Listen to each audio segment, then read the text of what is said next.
It's that time of the week when former football and sports stars share their stories, plus the Next Man Up segment featuring news and notes from around the world of Major League Football. It happens all right here, right now, on Thursday Night Tailgate, with your hosts, Chris-Mascaro and Bob-Lazzari. Guys, enjoy the guests. Have some fun. Take it away. Hey, thank you, Joe. Good evening, everybody, and welcome to Thursday Night Tailgate, home of the NFL Alumni Association and the Gridiron Greats. TNT is brought to you by the great folks over at Kyvan Foods, Coastal Orthopedics, the Louisville Slugger Museum and Factory, and the French Lick Resort. I'm your host, Chris Mascaro, and tonight my co-host, Bob Lazzari, and I have 6 more great guests that we're looking forward to sharing with you. We'll start things off with our new weekly segment with the around the new spring league, Major League Football. We've branded this segment Next Man Up, and joining us this week is going to be Nate Boyer. Nate is an amazing story, going from being an Army Green Beret who served 6 years in the military and did multiple tours over in Iraq and Afghanistan, and then went back to college and became the walk-on long snapper at the University of Texas, and later spent some time in training camp last year with the Seattle Seahawks. This year, he's going to be a part of the inaugural season of Major League Football, so we look forward to having Nate join us here in just a few minutes. Following him, former Patriots Pro Bowl running back Tony Collins. You know he's going to be back with us in his regular weekly time slot. Then we'll be joined by our good friend and TNT Hall of Famer, former Vikings and Chargers Pro Bowl guard Ed White. We'll kick off hour number 2 with another TNT Hall of Famer, super agent Leigh Steinberg, going to be back with us. Always have such a great time when Leigh's joining us. He'll be followed by former Steelers kicker Jeff Reed, another good friend, and then we'll wrap up the show with former Colts running back Dominic Rhodes, who was scheduled to join us last week. Had something come up at the last minute, but we're glad he's going to be with us tonight. So we got another great show in store for you. So sit back, relax, and let us take your mind off everything else that's going on in your life for the next couple of hours. We'll get things started, though, the best way we possibly could every single week here on Thursday Night Tailgate, and that's by bringing in my co-host, Mr. Bob Lazzari. And be sure to follow Bob's column in New York Sports Day, as well as his show Monday Night Sports Talk that he does with the very talented Tony D'Angelo. You can find them online at MondayNightSports.net. So great stuff from Bob and Tony. Bob, how are you, my friend? Hi, Chris. How are you, sir? I'm hanging in there, playing hurt tonight, Bob. Got something in my back. I got a couple of herniated discs that almost brought me to my knees this morning. So we've been icing it, kind of back and forth, ice and heat, and taped a couple aspirin to it. So we're going to get in there and play tonight. So you and I, we're not making any NFL comebacks anytime soon, Chris. Me with the spinal fusion here, the bad back, and you and I were just comparing painful stories before the show. But I guess that's a signal of guys that are slightly over the hill, but not all the way, right, Chris? I appreciate you pointing that out, Bob. So, Bob, before we get into with our guest tonight and any further into the show, I wanted to get your thoughts on a couple things. An incredibly busy start to the NFL's new league year, which officially kicked off at 4 o'clock on Wednesday. A couple of hot topics, and we talked last week about, the NFL being a quarterback league gone crazy, and I think we saw another example of that yesterday when Brock Osweiler signed a 4-year deal worth $72 million, 37 of which is guaranteed with the Houston Texans, all sort of based on, 8 games worth of action that we saw from him last season. It feels very Matt Flynn-esque to me. I wanted to get your thoughts on the contract Osweiler signed, Bob. I can't add anything to what you just said, Chris. It blew my mind when I saw the numbers. I guess it tells you what the league has come to and how valuable just guys with quarterback experience are these days. But that type of money, Chris, I mean, a half a season, and I think we can basically call this guy pretty much, one of those typical kind of game arrangers type quarterback. I was shocked that they gave him that kind of money, and it didn't seem like John Elway was too happy. Wasn't actually too sad to see him go, but wasn't exactly happy that the guy would leave in such a hurry. But that is insane money, Chris. If he got half of that from somebody, I would have been surprised. So that kind of tells you my take on it. Yeah, no, I mean, and I'm with you. I couldn't believe my eyes when I saw the numbers, 4 years, $72 million for Brock Osweiler. Really? You know, I mean, he's a young kid, and goodness knows he could go on to have a great career, and I guess you're sort of betting on the come when you give him that kind of money. And, you know, obviously, you know, quarterbacks are commanding, you know, outrageous sums of money right now in the NFL. But yeah, kind of shocking, you know, with the 72 and the 37 million guaranteed on top of that. And you know, Bob, when you kind of look now at the Denver Broncos, right? You know, Peyton Manning retires, Osweiler is now gone. It kind of leaves them void of a quarterback. You know, the defending champs, and what you're going to start out the next season with is a guy who's, you know, fresh into your system. And you know, who's left? I mean, I've heard, you know, they may pursue Colin Kaepernick. I've heard RG3's name, you know, bantered around. Ryan Fitzpatrick is maybe a stopgap for a couple of years that you could try to bring him in there. To your point a moment ago, being a game manager, maybe Ryan Fitzpatrick is a guy you could continue to win with this crowd. I don't know. It's amazing that you know, like I say, being defending champs, now you've got nothing at quarterback heading into next season. Isn't that strange, Chris? How everything can change so quickly in the NFL. Of course, didn't know if Peyton would retire. I think he made the correct decision.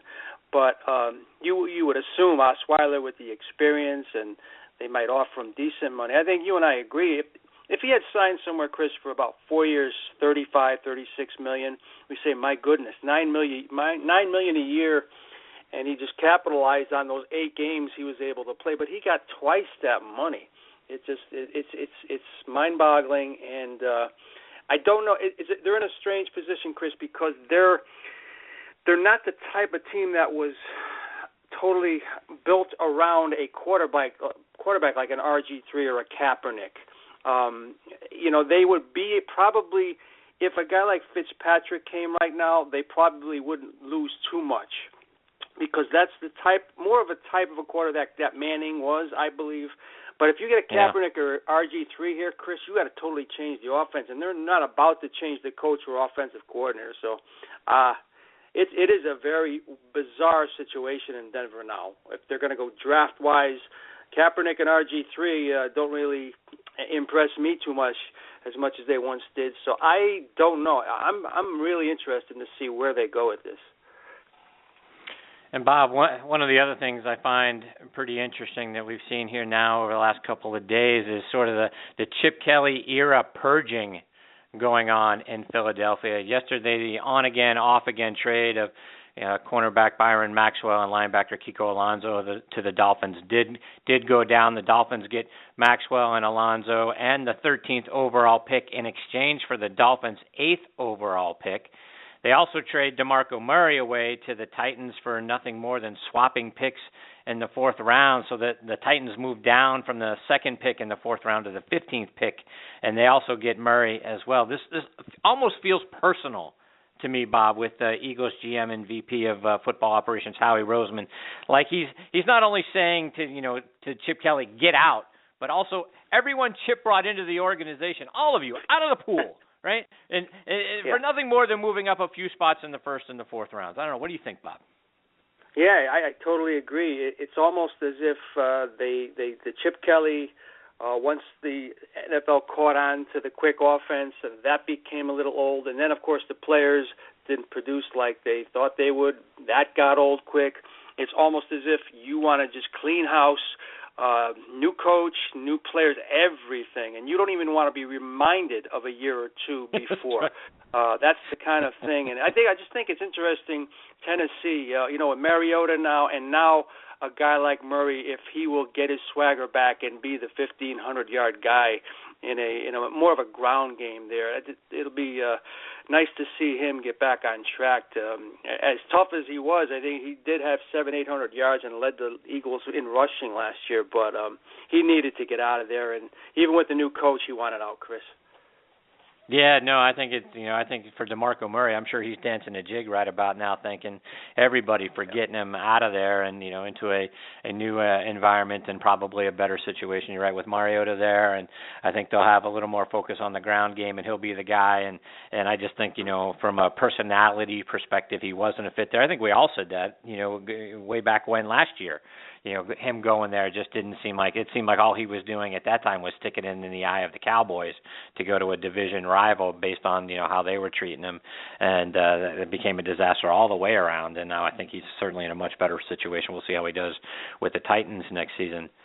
And Bob, Calvin Johnson's retirement became official on Wednesday, again, first day of the league's new year. John Clayton wrote an article last month saying his enshrinement into the Hall of Fame, particularly as a first ballot Hall of Famer, is no certainty. And according to the Elias Sports Bureau, Megatron has the most receiving yards, 11,619 is where he ends his career, and the most touchdowns, 83, of any receiver who didn't win a playoff game during the course of his career. And here's where he's sort of going to finish it out, Bob.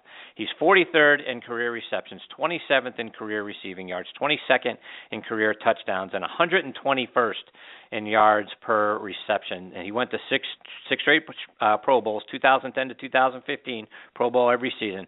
Bob, I guess the question is he a Hall of Famer? And if so, what do you say to guys like former Dolphins great Mark Clayton, Irving Fryer, Andre Rison, Henry Eller, Torrey Holt, Jimmy Smith, guys like that, just to name a few guys, all who have better numbers than he has, plus they won a playoff game, none of them in the Hall of Fame? Yeah, this is going to be very interesting, Chris. I think he has, of course, I believe all of us think he was one of the greats over the past decade. And I believe if he played another year or two, Chris, which we all think he probably could, he would have moved up drastically on a lot of those lists you just mentioned. However, 9 years in the league, almost 12,000 yards, you probably need more than that to get in the Hall of Fame, or else you're going to deal with what you just said, guys with better stats. I mean, over a 9-year period, there's not too many guys that are probably in his vicinity, but they're probably going to say the guy didn't stay around enough to put those numbers in, and it is very interesting. I think for himself, he made the right decision. He was banged up a lot.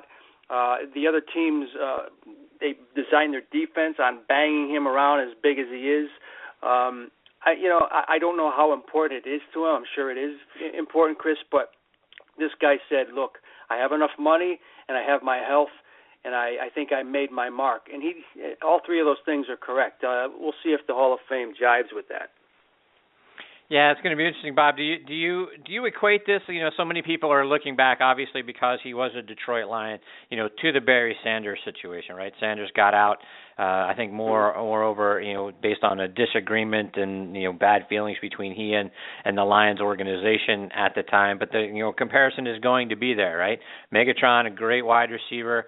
To your point, a great 9 years, and probably one of the tops if you just based his numbers on the first 9 years of somebody's career. But you look at Barry Sanders who left, you look at Megatron who left.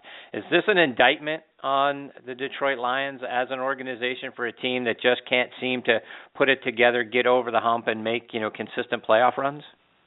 I think so. I think both of these guys saw that either the next year or two after they left, it wasn't looking good to them, wasn't looking rosy in the future to them, and I think they said, well, I could it looks good on my resume that I stayed with one team.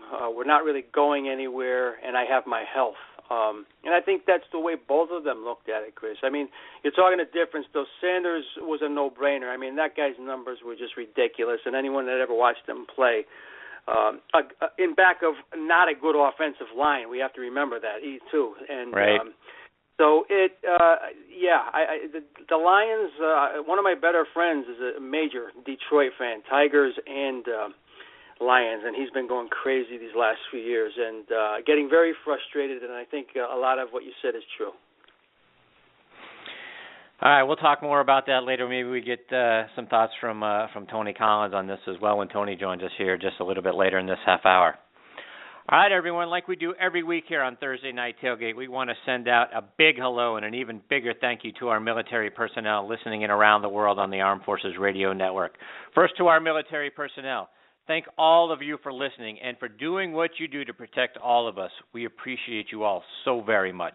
For everyone else listening, thank you as well, and we hope you'll join us in saying thank you to our brave men and women serving to protect our freedoms around the world. If you see a member of our military in the airport, on the street, in a restaurant, or just sort of out and about, please stop for a moment and tell them thank you. They are our real heroes.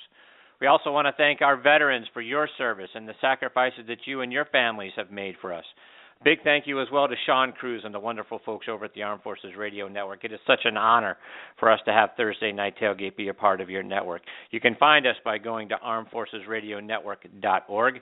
And veterans, please continue to check out globalvoiceforveterans.org for news and articles that are both interesting and beneficial, specifically geared towards you. Again, globalvoiceforveterans.org. TNT is brought to you by the great folks over at Kyvan Foods, owned by our good friend and former Bengals and Falcons tight end and TNT Hall of Famer, Reggie Kelly. If you want to be king of the grill, it's a must that you use Kyvan Sweet Barbecue Sauce, ranked number 15 in the world currently by Barbecue Superstars. This barbecue sauce is a must for the big game and your tailgating needs, available at Walmarts and Kroger's throughout the Southeast and the eastern half of the United States. For locations, online orders, and recipes, check out their website at Kyvan82.com. And Kyvan is spelled K-Y-V-A-N. And if your local Walmart doesn't carry Kyvan Sweet Barbecue Sauce, we'll request it. I'm sure they'll be happy to get it on their shelves for you.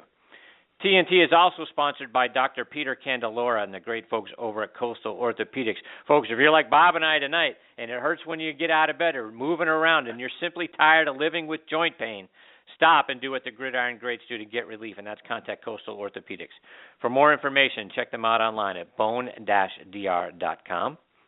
Folks, baseball season, here it is. It's upon us. If you love the game, you and your family are going to love the Louisville Slugger Museum and Factory. It is a very cool experience for everyone in the family because you get to walk their live production line and see the bats being manufactured right there in front of you. They got a lot of cool exhibits. Don't miss the bat vault where you can actually hold the bats used by so many legends of the game. I got to hold Ted Williams' bat, Willie Stargell, who was a hero of mine. Willie's birthday was just a couple of days. We continue to remember Willie and for the great things that he did over the course of his career. But so many great things and experiences you get to have at the Louisville Slugger Museum and Factory. Get online and to book your stay, go to sluggermuseum.com. Also want to give a shout-out to our friends over at the French Lick Resort. Folks, you will not find a better place to stay and play golf or simply relax and enjoy life than the French Lick Resort. If you've ever wondered what it would be like to play in a major golf tournament, you can do it year-round on their Pete Dye course. Home of last season's Senior PGA Championship and the LPGA Legends Championship. They also have the Donald Ross Design course, the site of Walter Hagen's PGA victory back in 1924. Got a great spa, and oh, by the way, they got a casino right there on the property as well. To find out more information and to book your stay, go to FrenchLick.com. Also want to give a shout-out to our friends over at the Gridiron Greats organization. Please, folks, help us support a wonderful cause that's taking care of the guys who literally left so much of themselves out on the field. Remember, these are the guys who played back when they had to get off-season jobs to support themselves and their families. It's organizations like this one that was started by Mike Ditka, the Gridiron Greats, that are trying to take care of the guys that we all grew up watching and reading about. Please go online to gridirongreats.org to see how you can get involved. All right, folks, let's hear a word from our friends over at Kyvan Foods. Add great flavor to your next tailgate party with Kyvan salsas. Former NFL tight end Reggie Kelly created these salsas for dipping chips and much more. In hot and mild flavors, Kyvan salsas make a great marinade. They are terrific in meatloaf and are super toppers for everything from baked potatoes to scrambled eggs. It's a great ingredient to enjoy in a variety of family favorite meals. And some people say Kyvan salsa is a meal to itself. With all the possibilities, Kyvan is truly salsa with soul. Kyvan salsas are also made from natural ingredients, and they are preservative-free. So look for Kyvan, that's K-Y-V-A-N, at area Walmart stores or online. Click on the Kyvan logo on our website to check retail and online locations. More information at Kyvan82.com. Yeah, great stuff from our friends over at Kyvan Foods. And again, their website, Kyvan82.com. That's Kyvan, the number 82.com. All right, now joining us on the Kyvan Foods guest line is in our Next Man Up segment with Major League Football is Nate Boyer. And let me give you some background on Nate. He was born in Oak Ridge, Tennessee, but grew up in El Cerrito, California, which is just outside of San Francisco. He is a former Army Green Beret who did several tours in Iraq and Afghanistan. After 6 years in the service, he was a walk-on player at the University of Texas, having never played a down of organized football. He was a redshirt freshman in 2010 and played in one game in 2011. In 2012, he became the team's long snapper, and he played in 38 consecutive games. From 2012 to 2014, he was a first-team academic All-Big 12 Conference member, while also being named Academic All-American in 2012. He was also named the 2012-2013 Big 12 Sportsman of the Year and was the inaugural winner of the Armed Forces Merit Award. He was an undrafted free agent last season, signed with the Seattle Seahawks, and spent some time with them in training camp. He's now a part of Dave Campo's team in Major League Football, and we are excited to have him with us tonight on Thursday Night Tailgate. Hey, Nate, Chris and Bob here. Thank you for joining us. Hi, Nate. Yeah, of course. Thanks for having me. You pretty much said it all, man. I think I'm good here.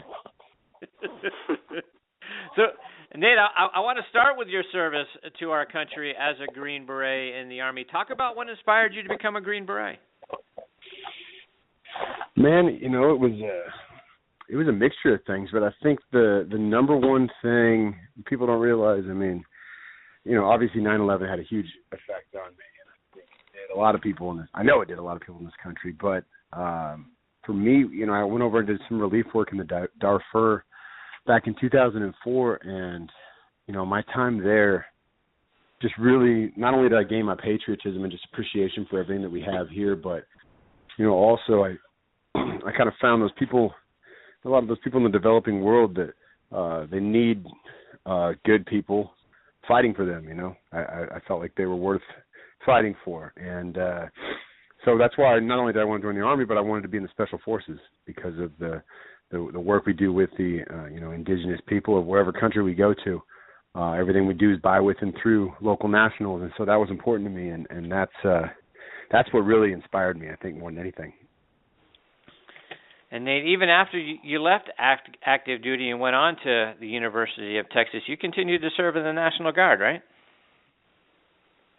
Yeah, no, I stayed. I went to the 19th Special Forces Group while I was at Texas. We had a base down in San Antonio called Camp Bullis that we would train out of, and then, in the summer times I would deploy. I'd go overseas for about 3.5 months or so, and then, come back and trade in one helmet for another one, and go try and play football.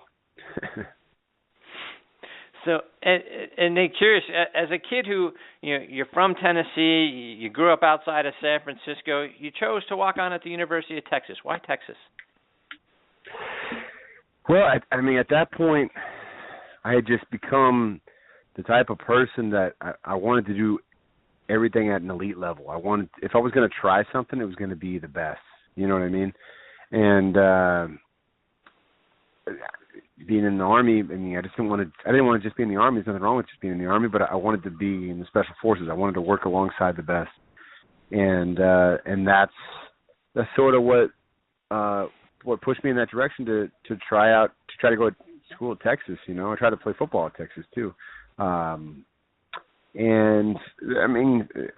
there was, I remember my last deployment seeing how many Longhorns logos you'd see everywhere. Guys have hats and flags in their, in their rooms and stuff like that. And I just felt that was kind of America's team as far as colleges go.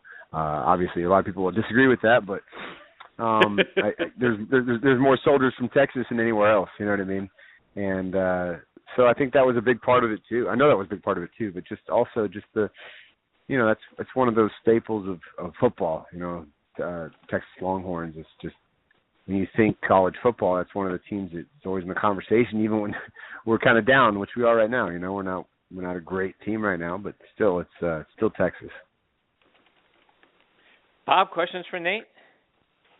Nate, it's an honor to speak with you, and I'm sure you've been asked ad nauseum as far as your whole entire life, your career, and how it kind of runs parallel to that of Pat Tillman. And I was wondering, I mean, I wish I can't claim that. I wish I could claim that, but. Well, I mean, here it is, Nate. I mean, he passed away when you were very young, 23, I think you were. When he passed away, he kind of had the same kind of attitude you had as far as 9/11, and became a hero of all of us. I mean, I don't think I've ever respected an athlete what he did as far as. I'm sure you followed his story over the years when he gave up the riches of the NFL. First of all, what is the main difference, maybe for our listeners, can you tell us, Nate, the difference between the Green Berets and the Army Rangers? Yeah, I mean, they're both obviously, part of the special operations community and both very elite warriors. I think the main difference is just that element of living, training, and fighting alongside the local nationals.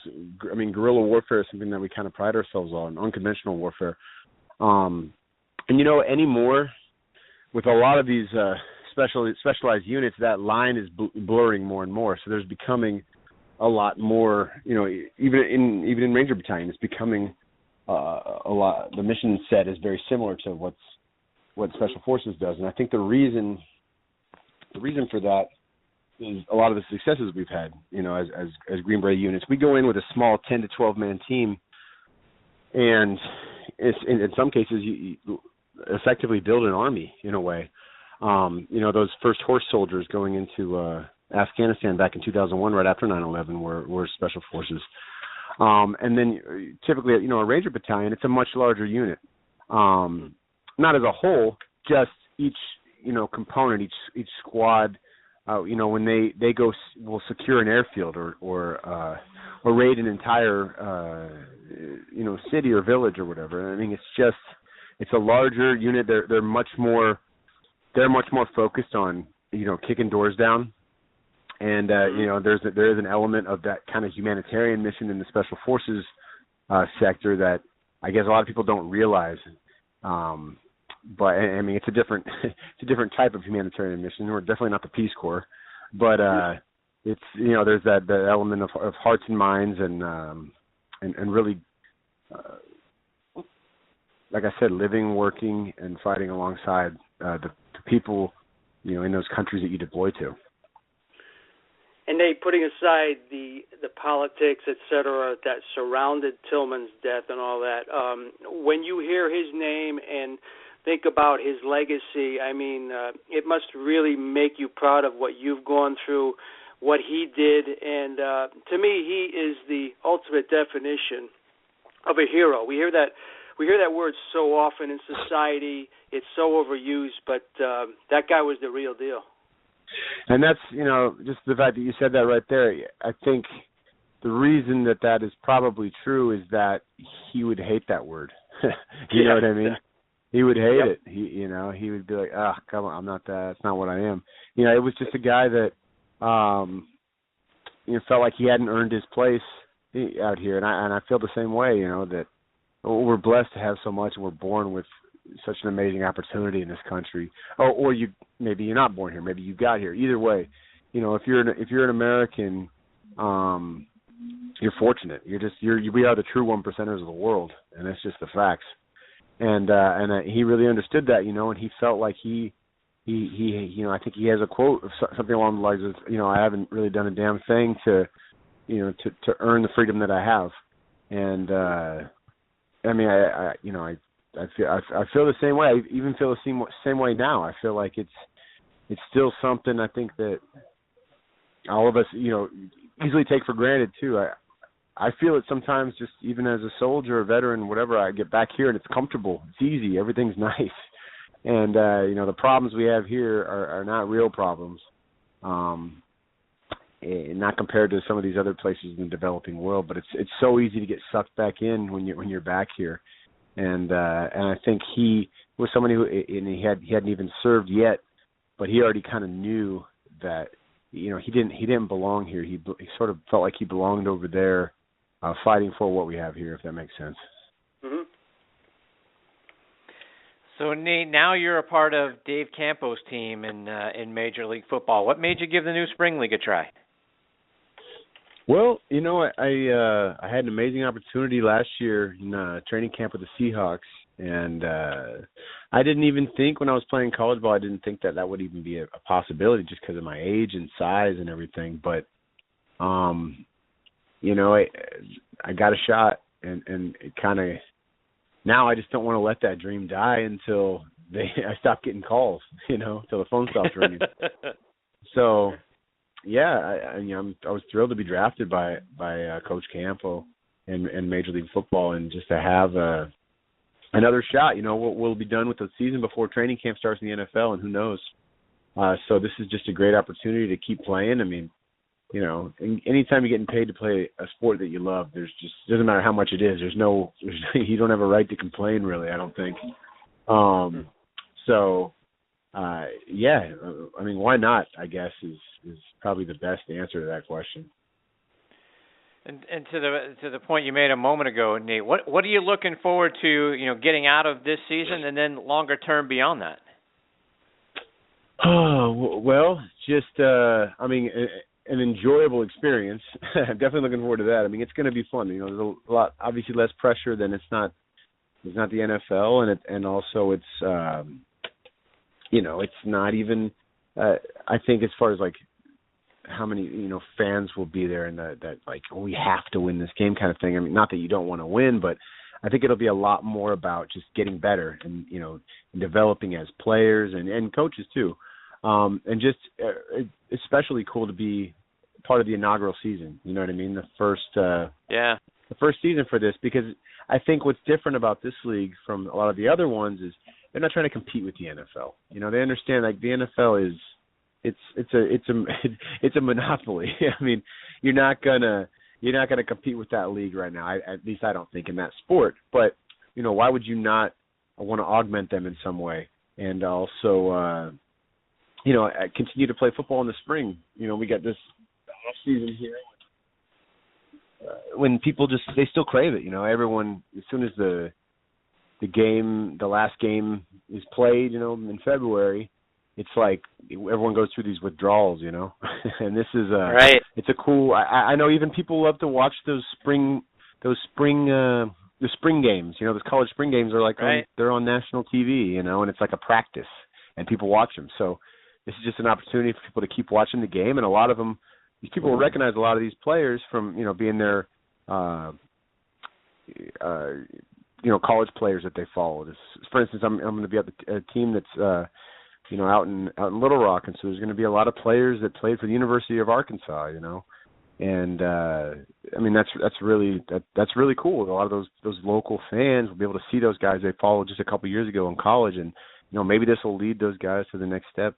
And even if it doesn't, it's just it's a great opportunity to just keep playing the sport you love. There you go. Nate, let our listeners know how they can follow you both online and over social media as well. Oh man, I feel like a total tool to saying that I got a website called nateboyer.com, but I do. But although it's funny, not everyone, but I think people they see that and it says like reach out to Nate on the website, and they think that if they do that, it'll like go to my team. Like I don't have a team. I don't have a Nate Boyer camp. Those emails just go to me. So if you want to reach out about something, just go ahead through there and it'll get to me. And then at Nate Boyer 37 is my Twitter handle. But there you go. Nate, thank you so much for taking time out of your night to join us on the show. Hope you'll come back and join us again during the season to share more of your thoughts and your insights and the stories. There's so much more we'd love to get into with you. We hope you'll come back and do it again with us sometime. Absolutely, I'd love to.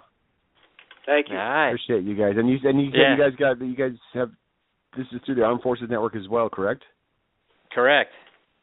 That's awesome. Well, I just want to say real quick before I go, just all the guys and gals that are out there right now, there's a huge portion of us Americans that are still thinking about you and still care about you, and Not that other people don't care about you, but just because you know you're not making headlines right now because you're not making fun of each other's genitalia when you're running for president. It doesn't mean that we're not thinking about you, especially as vets. So thanks for what you do, and keep your head down. Get home safe soon. There you go. Thanks for adding that, Nate. That's fantastic. All right, Nate. Of course. Take care. We look forward to the opportunity to catch up with you again real soon. In the meantime, all the best to you and your family, my friend. Thanks so much. Thank you. Same to you. Appreciate you guys. Take care. All right. Thanks, Nate. That is Nate Boyer, again, former Army Green Beret. He went back to college and walked on at the University of Texas, and eventually became their long snapper, and then had a moment with the Seattle Seahawks in training camp last year. Now with Major League Football and Dave Campo's team there. So, Bob, you want to talk about a guy? We say it all the time on this show, right? Doesn't get better than that. Can't get better than Nate Boyer.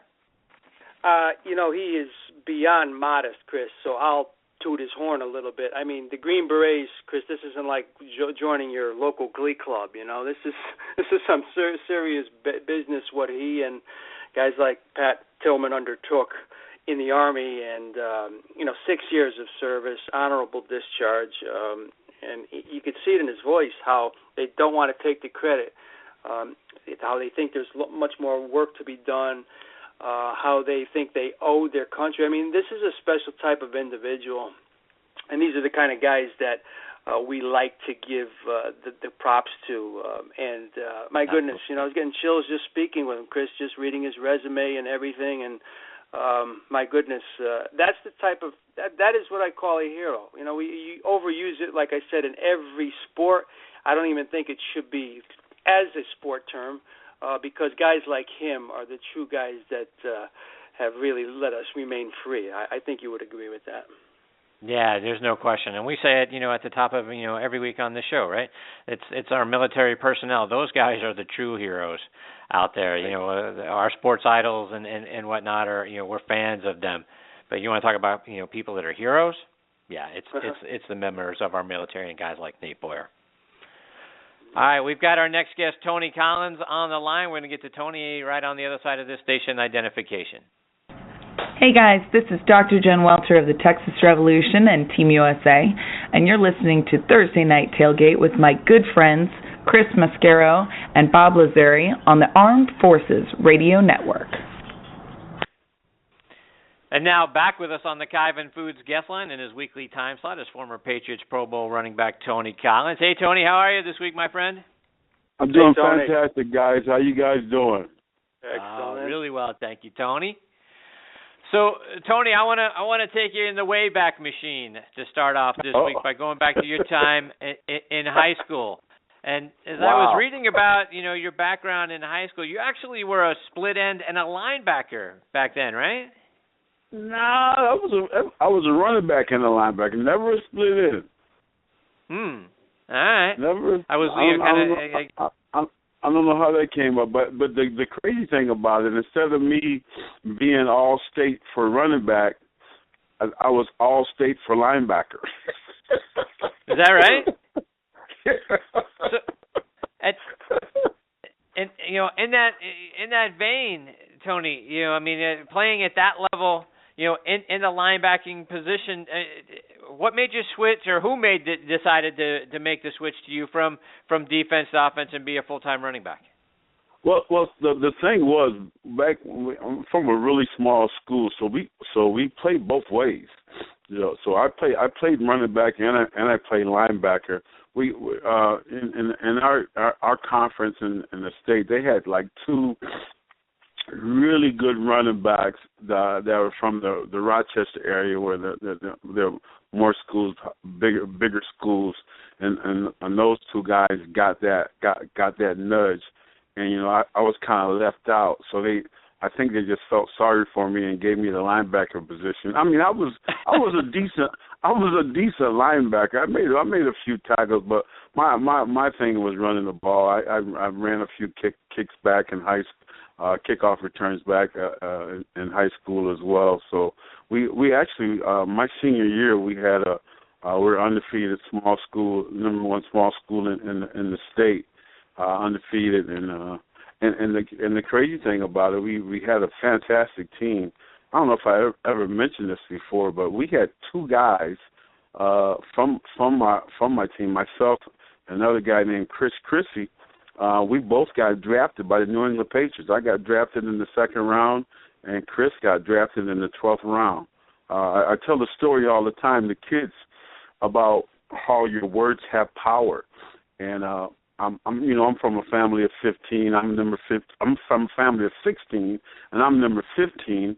And I had 9 older brothers, and we all played football, and we all wanted to play in the NFL. But nobody from my high school had made it to the NFL. No one. I was the first. Well, me and Chris was the first one to make it to the NFL. And the funny thing about it is, I tell people all the time that your words have power.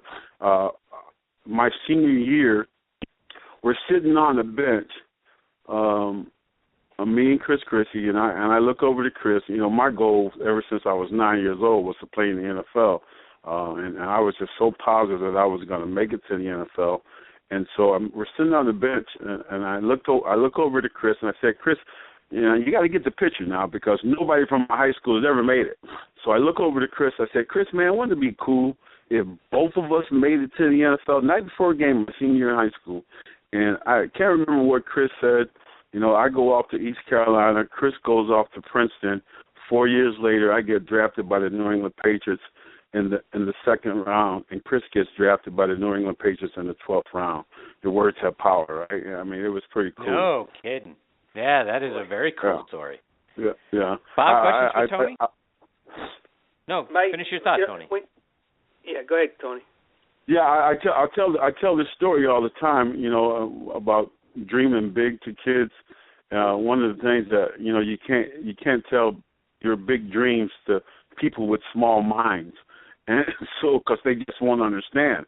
And I remember my senior year for their all-state, they had an all-state banquet or whatever it was, and I went to the banquet and I got interviewed by this Rochester guy. Big interview. I'm kind of excited about the interview and everything, and so he interviews me, and somehow I got to talking, and I told him, I said, I'm going to make it to the NFL, just like that. And he says to me, he says, this is how positive I was. He says to me, do you know the chances of you making it to the NFL from a small school like Penn Yan Academy? Your chances are about 1,000,000 to 1. And my answer to him was, so you're saying I have a chance. Right. Yeah, man, I was confident. Yeah, pretty cool. That was, Tony, that was the first thing that came to my mind when you brought it up. I went to school in New York City, but where the heck is Penn Yan, New York? I know, sounds right? Like someplace cold. It sounds like it's cold up there. It's a little small country town, and the funny thing about it, I go back, I do my golf tournament back there every year.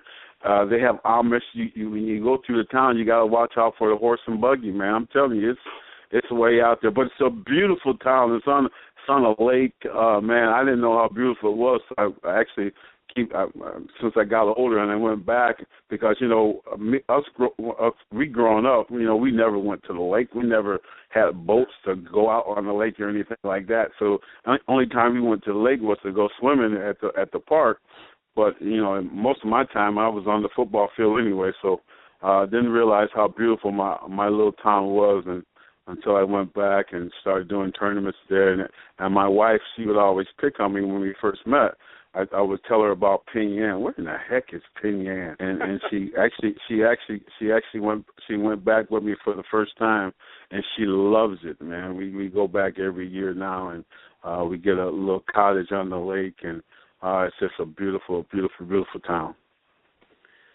Tony, you said your family members, many of your brothers played football. I was wondering if, to be the total complete athlete that you were, did you partake in other sports back then, and did it help you think, in your pro football career to kind of be more versatile? I mean, there's so many kids that just specialize in one thing these days. I want to know about yourself. Yeah, absolutely. We played basketball. We played baseball. Some of my brothers even wrestled. my father actually played in the Negro League in Sanford, Florida, and so all of us played baseball, and my father loved baseball, and he wanted all of us to play, and we all played. We were all pretty good at it. I was pretty good at it, but when I got to high school, baseball season and track season was during the same time, so I had to choose. My freshman year, I played baseball, and I'm sitting out in center field, and I'm seeing all these track guys go by, and I'm like, man, I want to get faster. I need to get faster, and I had to break it down for my father and tell him I don't think I'm going to play baseball my sophomore year. I know he was pretty disappointed, but I wanted to run track so I could get faster.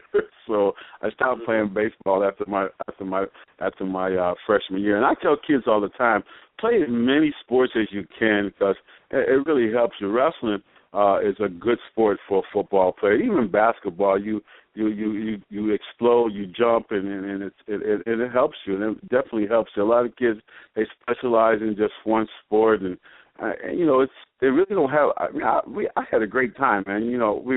We're always doing something, always practicing all year round, always involved in sports, totally in every sport. Baseball, basketball, wrestling. I wasn't a wrestler, but I played basketball. So yeah, I think it's better for the kids to definitely participate in as many sports as they could, and they can. If they're good at it, of course, play it and have as much fun as you can in high school. Because high school, it only comes around once, man. After that, man, it's over. Mm-hmm. Totally agree. Tony, I was looking back through your game stats with the Patriots, and your second year in the league, 1982, fourth game of the season, you guys are playing against the Houston Oilers. They were quarterbacked at the time by Archie Manning. Earl Campbell was there. But it was you who was the star of the game. 32 carries, 161 yards. You averaged over 5 yards a carry that game. You also caught a touchdown pass in the game. Do you remember that day? I do remember that day because Earl Campbell, man, I was like, wow, I'm playing against Earl Campbell, one of my idols. You watch Earl when you're in college and even in high school. I think I was in high school when Earl was playing, but Earl was a beast, man. And I was like, I was kind of in awe at the beginning of the game. And Houston didn't have a great defensive team that year, and so it was pretty neat to outrush Earl Campbell in the game, and we actually won the game too, I believe. But yeah, it was definitely neat. Yeah, and I got to play against my rookie season. I got to play against Tony Dorsett. He was one of the reasons I wore number 33. One of my great idols as well. It's pretty cool, man. When you see these guys playing in the pros when you're coming up, and then you get a chance to play with them. I remember, my rookie season and John Hanna, the great John Hanna, he's going to be blocking for me. You kind of think about it. Wow, this is pretty neat, man. And your dreams come true, and you're playing a game that you love. It's not really a job to me. It's a sport that you love playing ever since you're 7, 8 years old. Pretty cool. And did you get an opportunity to talk to Earl before or after the game? I did. I shook his hand before the game, and after the game, I said, Earl, you're definitely my idol. Earl was, man, just he's so big. Then my third year in the league, I got a chance to be in the Pro Bowl with him, and we're on the same team. So I got a chance to talk to him then too. So that was pretty neat as well.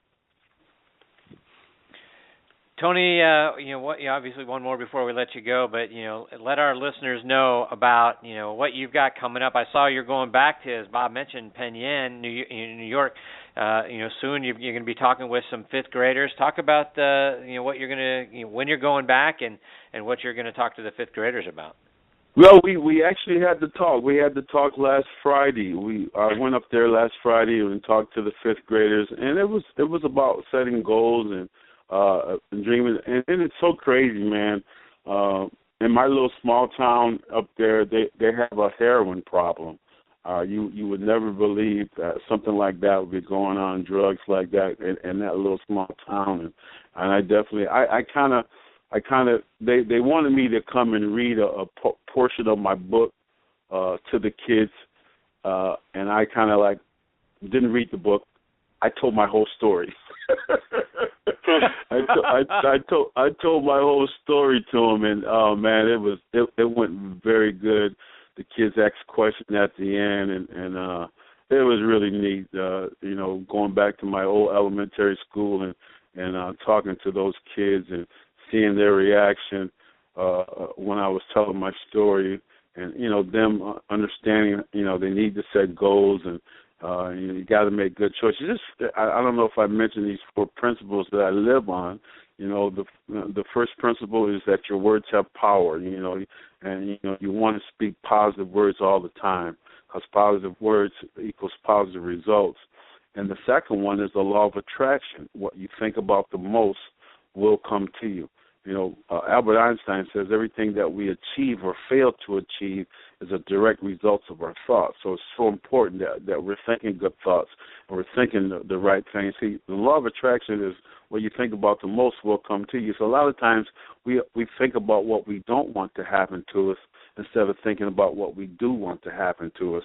And it's so important that we're attracting the right things. We're attracting positive people to us. When you think positive and you hang around positive people, hang around negative people, you're going to get negative results. My mom used to tell me all the time, if you hang around 9 negative people long enough, you'll become the 10th. And so it's so important that we the law of attraction. And the third one is choices. Every choice that you make has a award or it has a repercussion. So you got to be careful with your choices. You are where you are today because of the choices that you made yesterday. So it's so important that we make good choices. And the fourth one is I can't stress on that enough. I went through an ordeal of my life for 18 years that I was a negative thinker and just woe is me and depression, thoughts of suicide, and one day I met this woman over the telephone, and she changed my way of thinking, and she's my wife today. So it's wow. so important. It's so important that we think positive, and that power of positive thinking, man, can get you out of a slump. It can get you to a part of your life that you're gonna do great things. So you want to always think positive. There you go. Tony, one more. Obviously, let our listeners know how can they follow you online and over social media as well. TonyCollinsProjects.com, TonyCollinsFoundation.com. Go on those websites. You can see what I'm doing. We're doing a lot of great things throughout the area, in the New England area, and also down in North Carolina now with our Right Choice programs, giving scholarships off to seniors going off to college, helping these kids out. And Bob and Chris, it's all about giving back, man. I was fortunate enough, and a lot of us guys who got to play in the NFL, not many guys are able to do that. We got that opportunity, and it's all about giving back. And a lot of these kids, they look up to us. We got to understand that even though we don't want to be idols, we don't want to be role models. When we step on that playing field and we're on TV and we're doing all these things that these kids want to do growing up, we're role models. You can't separate that. And so I didn't realize how important it was when I was playing, but I understand now that kids are looking at us, they're watching us, and hopefully these NFL players that are playing right now understand the role that they have, because it's a huge role, because you have so many people watching you, and most of the time they're waiting for you to make mistakes. The media is there. The media is always catching the bad things, but we have so many great guys that are playing in the NFL or who are played in the NFL that are doing great things. And a lot of those times, those great things don't get noticed. The only thing that gets noticed is when somebody messes up and somebody does something bad, that gets noticed. But that's the part of the media. That's the part of social media. That's how it is. But there's a lot of great guys doing a lot of great things, and I'm going to continue to do what I'm doing because, to me, it's all about giving back. And my mom always said to us growing up, when you give, you always receive. There you go. And that, and Tony, you make a great point, and we talk about that every single week on this show because you're right. We, as we turn on the Thursday night tailgate spotlight on the positive before we wrap up the show, and that's exactly why we do it, because there are so many great guys doing great things. There's a few knuckleheads out there that are doing the wrong thing and ends up on the news, and that is always front page. The good stuff, if it makes it, it's way in the back in a small column. But that's why we want to make sure that we're doing that and making sure that we are bringing those good things to light, because there are so many great things that you do, our next guest Ed White does, and so many others around the league as well.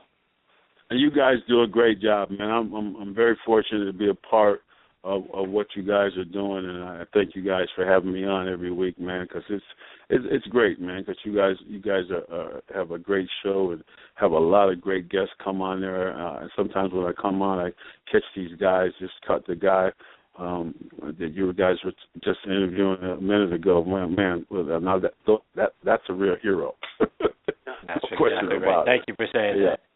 Tony, heroes. Have a great rest of your week. We look forward to catching up with you again next week. In the meantime, all the best to you and your family, my friend. Thank you, guys. Same to you. Take it easy, Tony. Take care, Tony. Take care. Bye. As former Patriots Pro Bowl running back Tony Collins, we've got our next guest, Ed White, hanging on the line. We're going to get to Ed on the other side of this station identification. This is Christine Lisi, and you're listening to Thursday Night Tailgate, where NFL stars go to tell their stories with Chris Mascaro and Bob Lazzari on the Armed Forces Radio Network. And now back with us on the Kaiven Foods guest line is Thursday Night Tailgate Hall of Famer Ed White. This is Ed's 8th appearance with us on TNT. It was almost 3 years ago to this night the first time Ed joined us back in March of 2013. He's a wonderful person, and he's had a lasting positive impression on both Bob and me. Let me remind you quickly about Ed's background. He played guard in the NFL for an amazing 17 seasons, from 1969 to 1985 for the Vikings and the Chargers. He was a 4-time Pro Bowl selection. Played in all 4 Super Bowls with the Vikings during the 1970s, one of only 10 guys to do that. He is a member of the Vikings' 25th and 40th anniversary teams, and he has been named one of the 50 greatest Vikings of all time. He is also on the Chargers' 40th and 50th anniversary teams and is a member of their Hall of Fame. Was inducted into the College Football Hall of Fame back in 2000 and is a member of the University of California Hall of Fame, the Breitbart Hall of Fame, the East-West Shrine Game Hall of Fame, and like I said, last September we inducted him into our Hall of Fame. We also need to mention he's one of the best artists anywhere on the planet. Please go check out his work at edwhiteart.com, and we're delighted that he is back with us tonight on Thursday Night Tailgate. Hey, Ed, how have you been? I'm doing good, Chris. How are you, man? How are you, Bob? Excellent. Thank you, sir. All right. So, good to be back. Ed, I noticed on your Facebook page that it says O-line coach at Los Angeles Rams. When did you start working with the Rams? No. Somebody's scooping with me. I think I've been hacked. Oh, is that right? Yeah. No, I did a little stint with to help out Jim Hannafin with the Rams when they were in St. Louis. So that's probably what that was. Something. Oh, all right. I was wondering, man, good for Ed. No. I'm doing art 100%. But I'll blame you. One of the other things I noticed on your Facebook page recently is you posted a picture of a couple of former tackles of yours that you work with, one of which is, Kyle Turley, who's joined us on the show several times, and Kyle's been, very outspoken about the concussion issue and what the NFL knew and when they knew it. I know you're also involved with research going on about brain issues. Talk about the ongoing efforts that both you and Kyle are putting forth around this topic. Well, I've worked with a group called SearScan in Denver, and they've got imaging equipment and technology that is really can pinpoint almost to the point of the time you had the injury. So they've done. I've been back 2 different times. I've used an infrared treatment that has seemed to have helped. I did show some brain damage. They did, on a positive note, say that based on the scans and the things they took, that I wasn't inclined to a lot of the brain-related diseases that are happening. So that was good news. And, considering I banged my head against the wall for 25 years or so, probably in decent shape. And also, a few days ago, you posted a painting that you did, titled "The Dream." And again, for those who haven't seen Ed's amazing work, edwhiteart.com, go check it out. Talk about the image that came to you in a dream. Well, I was doing a sleep study for sleep apnea, and I went in and they had me all wired up, and I slept, and I had this dream where I saw these four figures, dark figures with energy and light around them in sort of paths. It was kind of ghostly.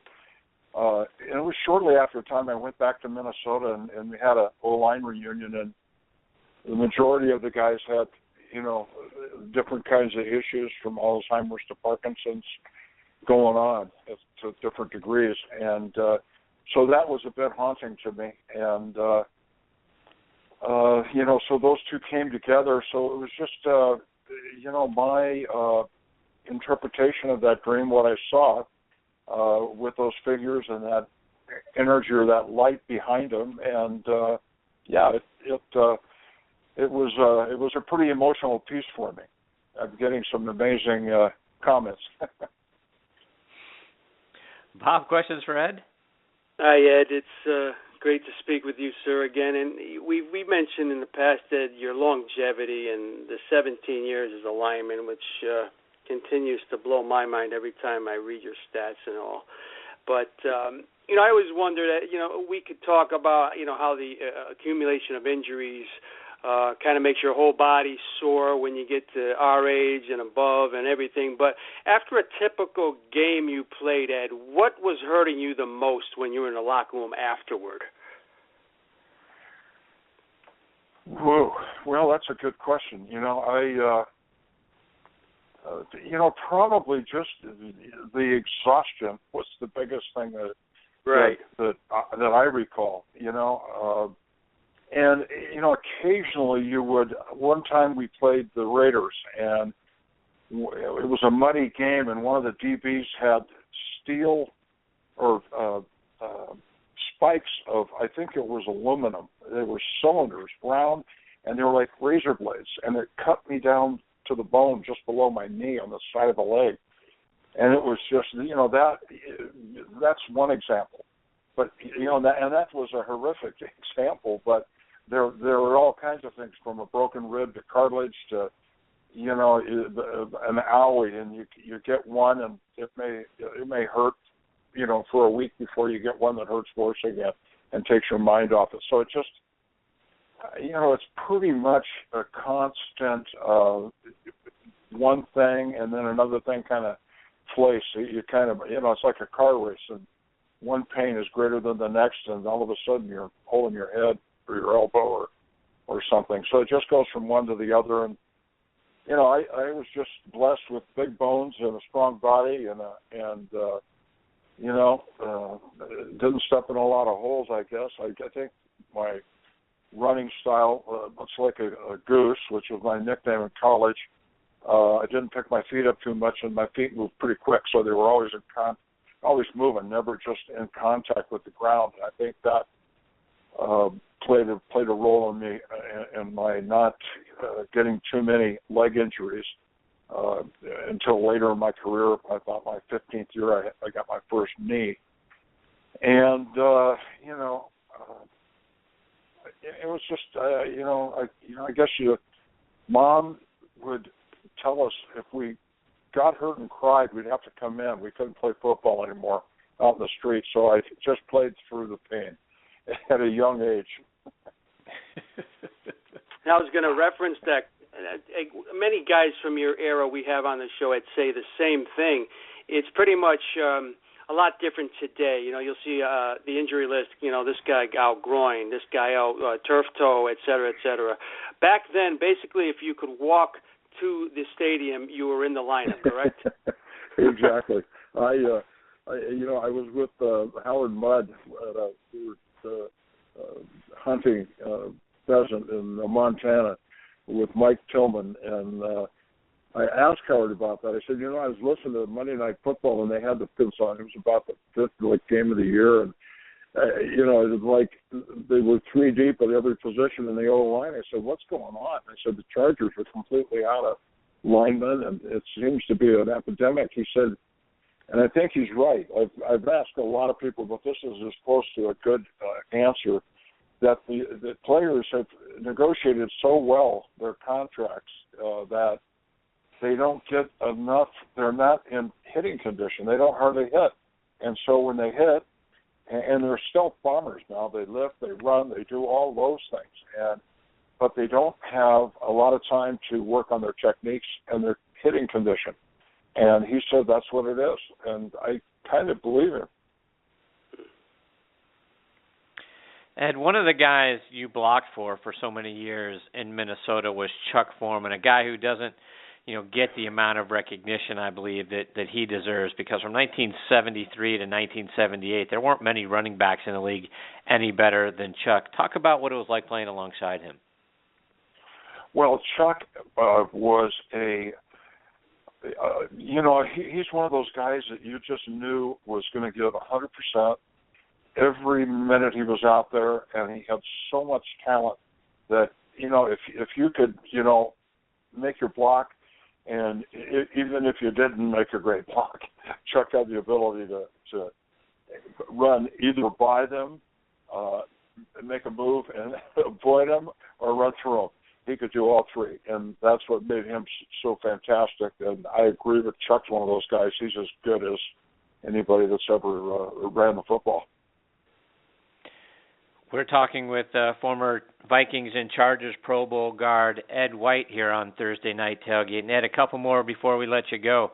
You played against some of the best defenses in the history of the game. You played against my Steelers of the 70s. You played against Dallas's doomsday defense, the fearsome foursome with the Rams, Ray Nitschke when he was with the Packers, Dick Butkus several times when he was obviously with the Bears. Share some story. What was it like going up against those guys? Well, they called our division the Black and Blue division for that reason. I mean, those guys. You've met Butkus, I'm sure. Nitschke was equally imposing. They're 6'4", 6'5" guys that are huge, and the tackles were Roger Brown, guys that just were phenoms, and it was a physical day with everybody in the Central Division, and it didn't get easier because I think players began to refine their skills and they became honed, like I say, stealth, faster, quicker, bigger, stronger, everything. And but the physicalness of the guys from when I started in the 60s, believable. It really was, and they could hold their own, I think, with anybody today. And Ed, before we let you go, remind our listeners, how can they follow you and check out, like we've said a couple of times so far, the great artwork that you have online. How can they follow you online and over social media and check it out? Yeah, I've got edwhiteart.com, Ed White Abstracts, which I've been doing a lot of abstract work, and I'm enjoying that because it just seems to flow from me, and then I do my twist on football sometimes when I'm in the mood, and I love flowers. I'm a landscape architect, so I love plant material and do a lot of flowers, which sounds kind of strange, but check them out. They're pretty nice. And then I'm on Twitter, Ed White Art, and I'm on Facebook, Ed White. So yeah, check it out, and appreciate that, guys, and appreciate all you guys do for the retired players. And I just want to say that I really enjoyed listening to Tony Collins. I have followed him on Facebook. We chat once in a while, and I was really happy to hear his interview. That's kind of neat. You can call in and listen to him before you go on. I really enjoyed that. Thank you for pointing that out. I appreciate that very much, Ed. And Ed, we thank you for all of your support that you've given us and the show over the years. You mean a great deal to both Bob and I, and I think I've told you this before, but every single week when I do this show, plus when I do the golf show on Saturday mornings, I've got my Ed White jersey on because of the great respect I have for you, and to me it's my good luck jersey. So thank you for that. Well, thank you, Chris. Thank you, Bob. Thank you guys for including me on your Hall of Fame team. That was very special. My bat is prominently displayed in my office, and very much appreciated, guys, and good luck. And again, thanks for taking care of the old guys and keeping them out there in the spotlight. That's very cool.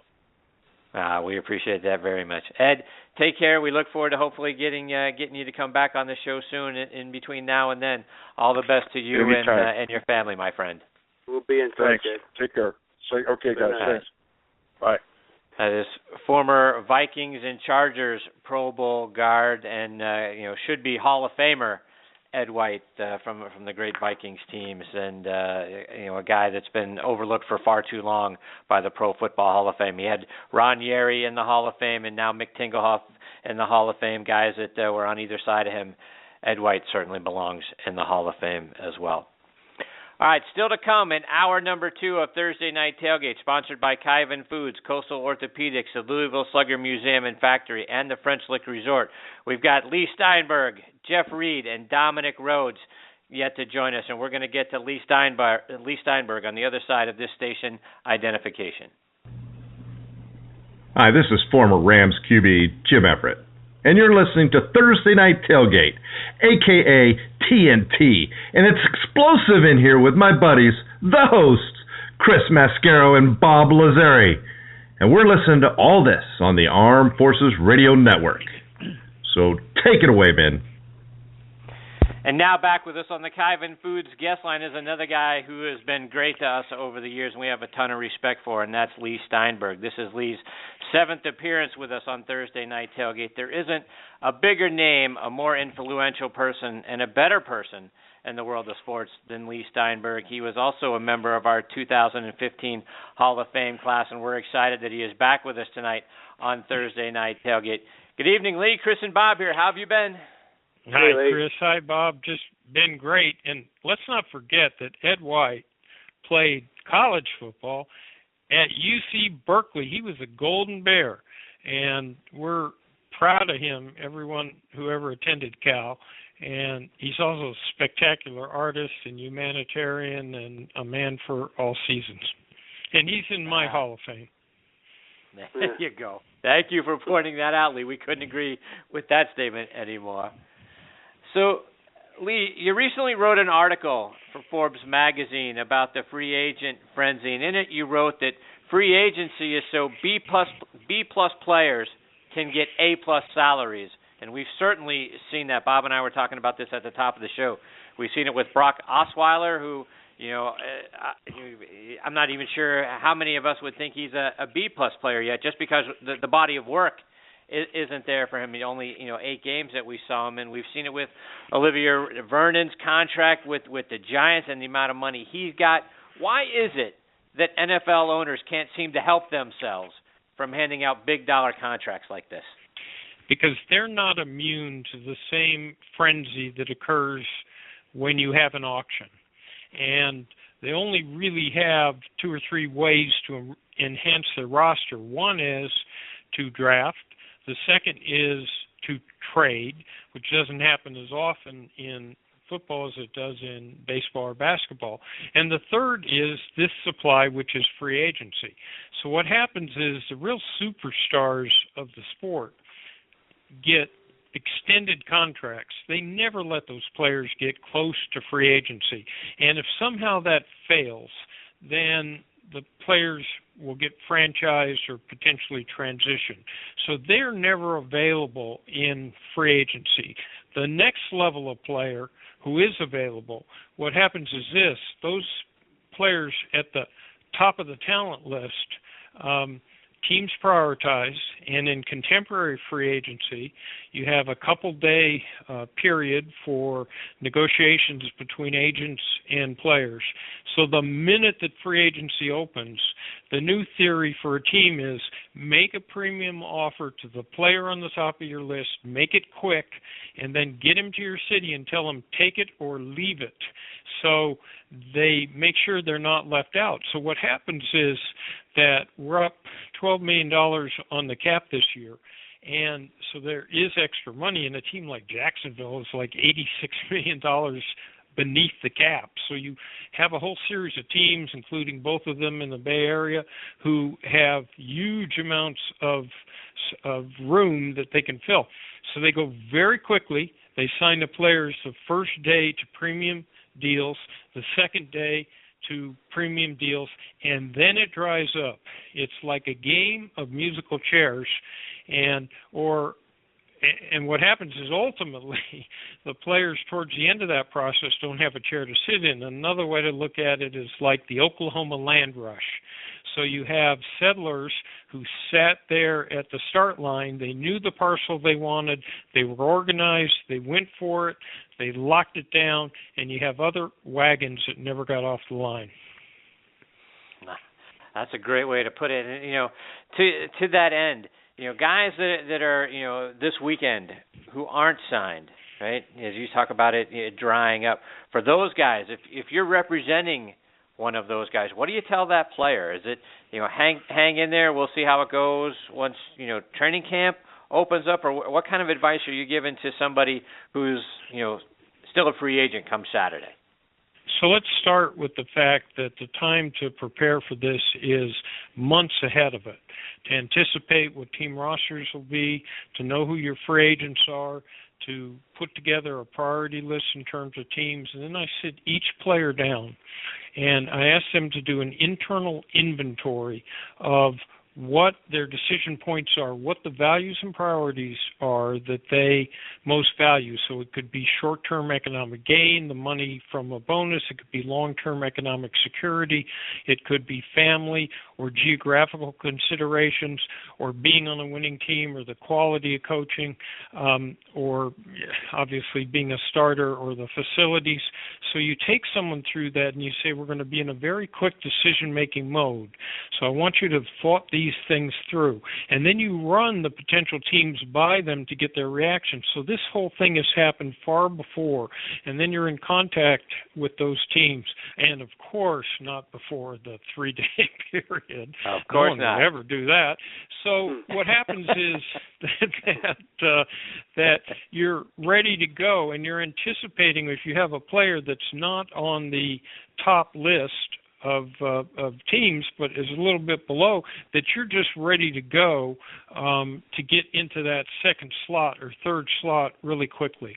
And for the players that just don't have the appeal or talent level to be much in demand, what you tell them is, look, it's a long process.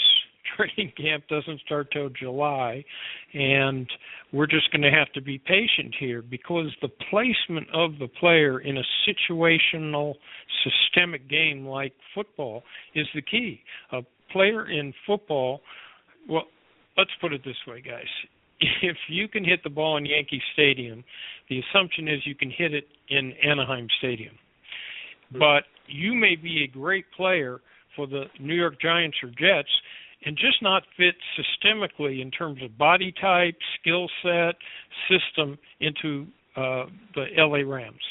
So it's finding that proper match. And, again, preparation takes care of a lot of this. Bob, questions for Leigh? Hi, Leigh. It's an honor to speak as usual. Leigh, I want to continue on the football contracts versus other sports. I always what attracted me to football, I think, a lot over the years was the fact that, you have to play to get paid. There was obviously the guaranteed contract was associated with baseball and everything. Is that still the case, Leigh? Will this ever change? And compare football contracts to maybe other sports. So in a football contract for a rookie, there is a signing bonus earned on signing. Then each salary for the successive years in what's a package generally is not guaranteed for skill, meaning that a skill guarantee obligates a team to pay the player for the whole term of the contract. If it's 3 years, 4 years, 5 years, even if the player's not performing well, they can cut him, but they still have to pay him. Or injury. So a baseball or basketball contract tend to be completely guaranteed for skill and injury. So when you see the player in baseball or basketball and you see that they've signed a $300 million contract, a $100 million contract over 5 or 6 years, that money is all coming to them. If they're hurt, if they're awful.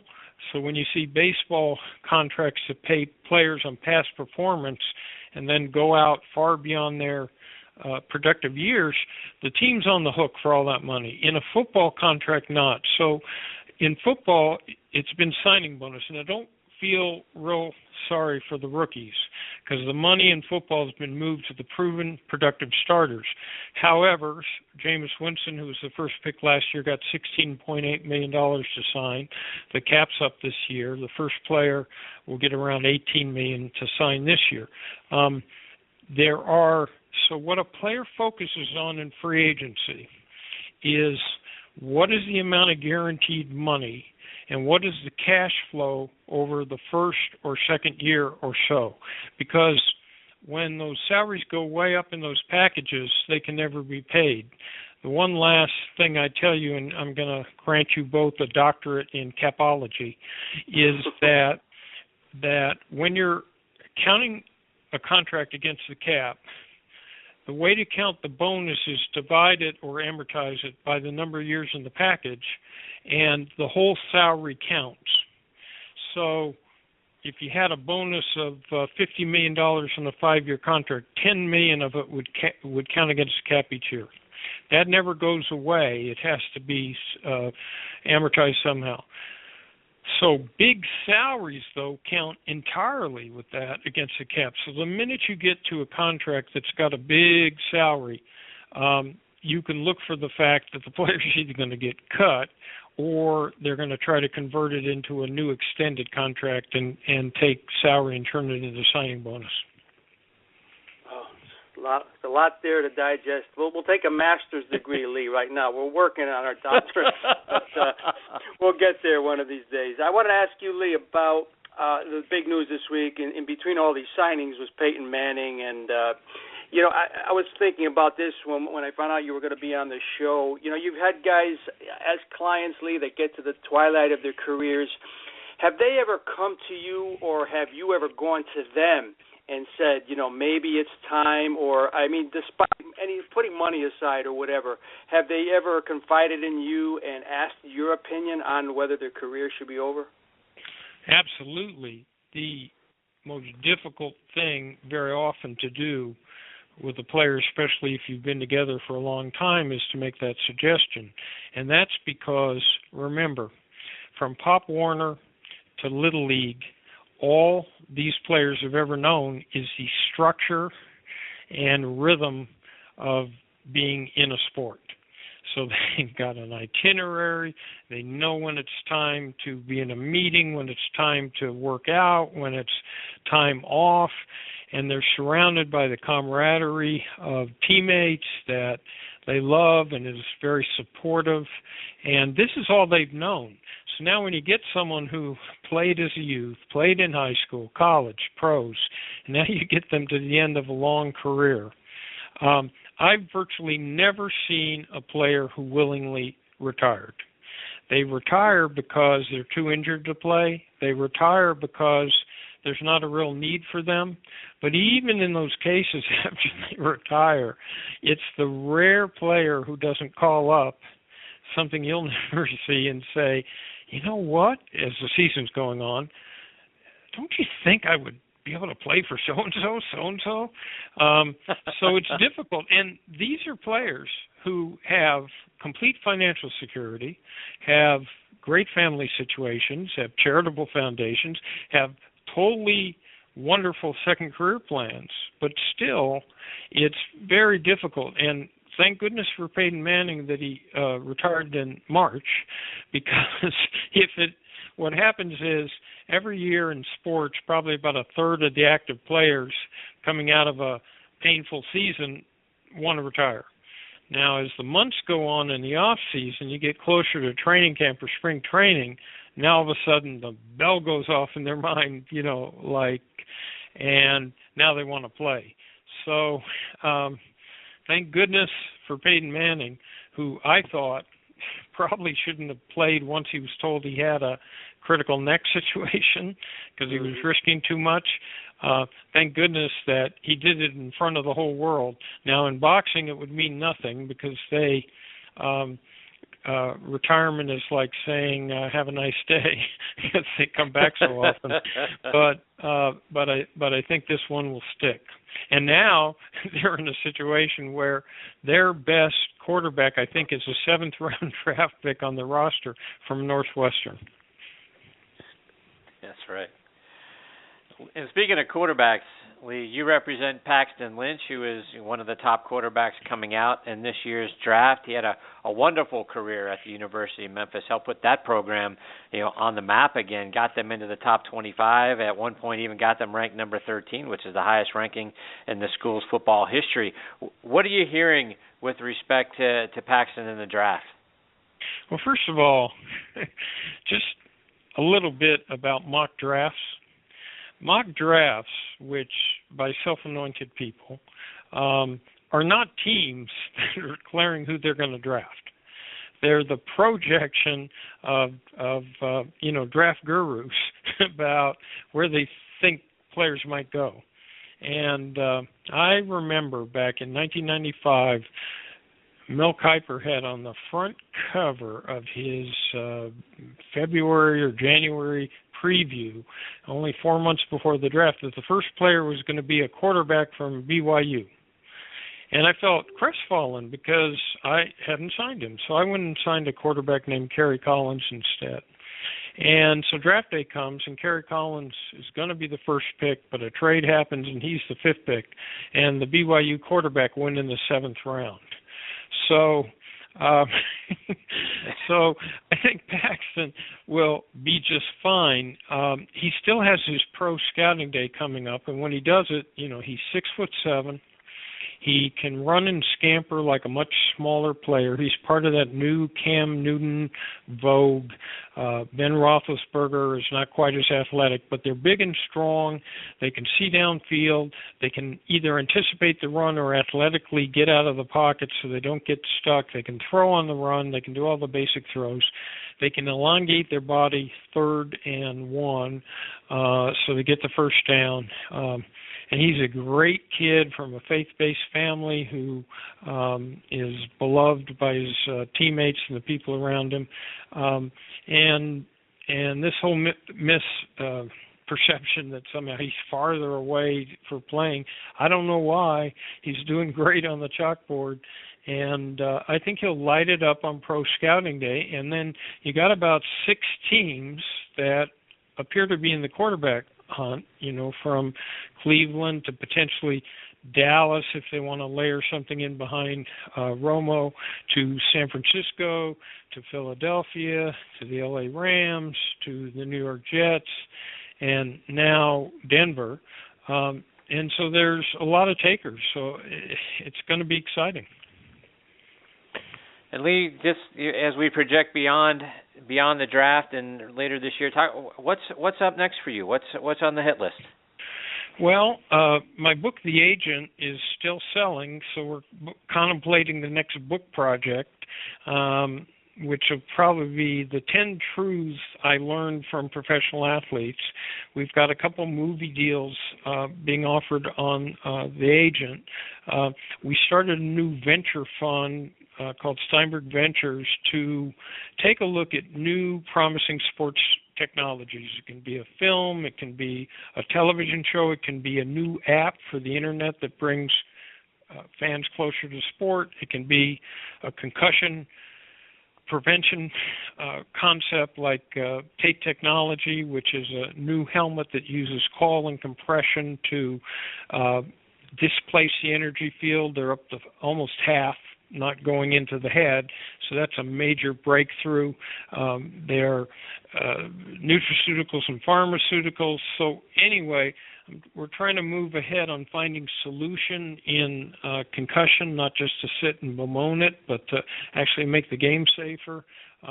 We've got a Sporting Green Alliance, which takes sustainable technology and wind, solar, recycling, resurfacing, and water to stadium, arena, and practice fields, drop carbon emissions, energy costs, so you put sports in the forefront of pushing back climate change.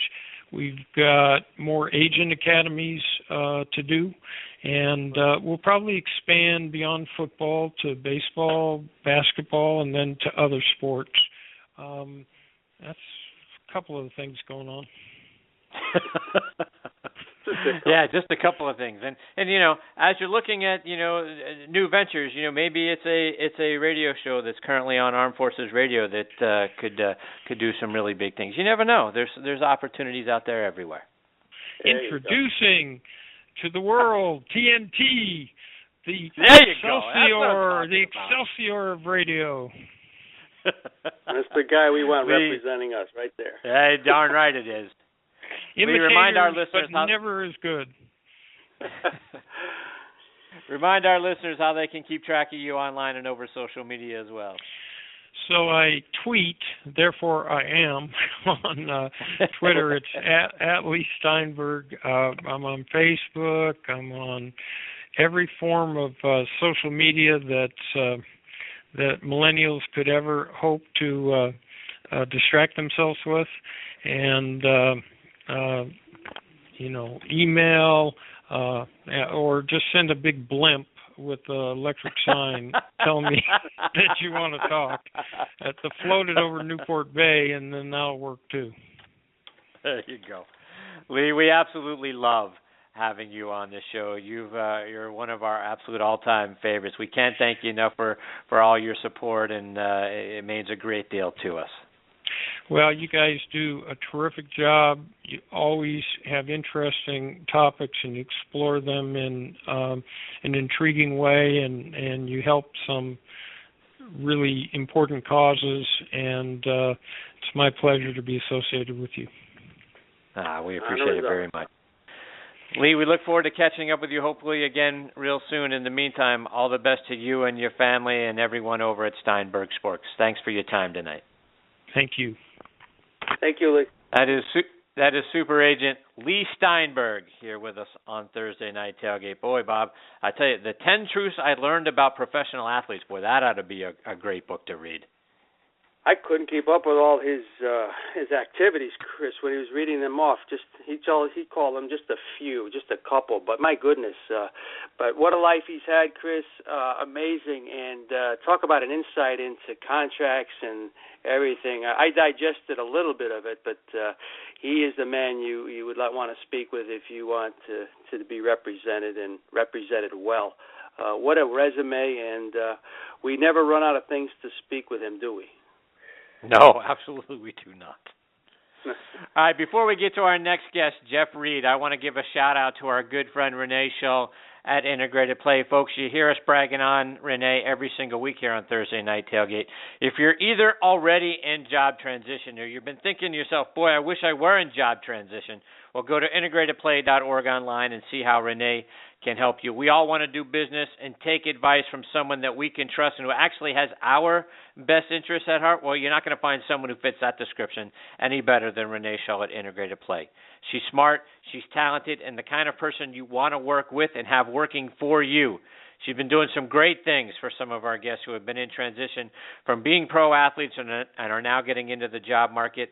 I'm telling you, folks, she is just the very best. There isn't a better way to describe Renee than that. If you work with her for 2 minutes, you're going to understand why we say that every single week on this show. If you're an athlete or anyone in the job market, do yourself a favor and reach out to Renee. You're going to be very glad you did. Go to integratedplay.org online and give her a follow on Twitter @integratedplay. All right, now back with us on the Kyvan Foods guest line is Jeff Reed. Let me remind you about Jeff's background. He's from Kansas City, Missouri, played his college ball at the University of North Carolina, but he had never kicked in a college game until his junior year, which was back in 2000. That season, he was named an academic All-ACC player and a finalist for the Lou Groza Award, which is given annually to the nation's top kicker. He kicked in the NFL from 2002 to 2011, was originally signed as an undrafted free agent by the New Orleans Saints, but spent almost his entire career, that I'm very thankful for, up in Pittsburgh with my Steelers. Had a cup of coffee with the 49ers and the Seahawks back in 2010 and 2011. But over the course of his career, he accounted for 959 points, 919 of those as a Steeler, which ranks him second all-time behind only Gary Anderson. Jeff has also hosted his own show called Barely Controlled Radio, which you can find on iTunes. Plus, if you go to our site, thursday-night-tailgate.com, you'll find a link to it on there as well. And we're very happy he's back with us tonight on Thursday Night Tailgate. Hey, Jeff, Chris, and Bob here. Thanks for coming back on the show. Hey, Jeff. How you guys doing, man? Appreciate you having me. Excellent. So, Jeff, I saw you were recently on the Steelers Legends Cruise. How was that? Man, it was great. It was great to see, obviously, the fans, of course, but it was great to see some current players that I know that I played with as well. I met the new kicker, Boswell. He's a good, humble kid, so he's going to do great there. Unfortunately, my time as a Steeler is officially over. But it was great seeing some players. But I tell you what, those fans, there wasn't one negative comment the whole cruise. It was just fun. I mean, just get away. Your cell phone's turned off, and you just kind of have fun for 4 or 5 days. It was too quick, but you know what? I hope I can fight it back. It was. I was one of few that hung out with the people all the time. It's just the kind of person I am. So, hopefully I made a good impression on that. But either way, it was a blast. It was a quick, very necessary vacation to get away from work for a minute. But it's back to reality now. And Jeff, since not a negative comment he's made. When you're out in public like that, or when you were at the Hall of Fame game last season, do you have to be extra careful because too frequently there are certain people sort of looking to cause trouble? I think that's a fact. Yes. You got to realize, as a professional athlete, the rest of my life, I will always be a 2-time Super Bowl champion until I die, and I will always and because I played for such a storied franchise, that I will always be a known person, regardless if I got in trouble or had crazy hair or whatever it is. I was a part of 9 great teams, and 2 of them happened to go all the way. I won. I think people look for stuff, but I can't lie. I mean, sometimes I bring up on myself. I don't mean to, but you just kind of forget. You kind of trust people to just have fun with them, and then you end up, taking a lot. Someone takes a lot of pictures of you, or I could have a glass of water, and they could just say, oh, he's drinking a cup of vodka. You just don't know what people are either out to get you, or just want to be that person that seems somewhat famous in their eyes by blackmailing or just saying something negative about somebody and bringing the negative light to them. But that's 99.9% of the people are not like that. But as a professional athlete, celebrity, however you want to look at it, you have to always have your head on a swivel and do what you think is right. And the media portrayal of some of this stuff, Jeff, and if you Google the Hall of Fame situation, the headlines read, you were kicked out of the stadium. Some of the headlines say even worse things. When in reality, that's not what happened at all, right? No, I actually did the right thing in this situation. There was a Steeler fan that as soon as I went to the game with the owner of the dealership that I manage, and the GSM and his family. And So if I was going to make a fool out of myself, probably wouldn't have been with them. So it was just a guy that just didn't like me for whatever reason. I mean, he kind of punched me in the leg as I walked down the stairs. I was taking pictures with kids and letting them try on my rings, and it was a blast until that guy came up across paths with me.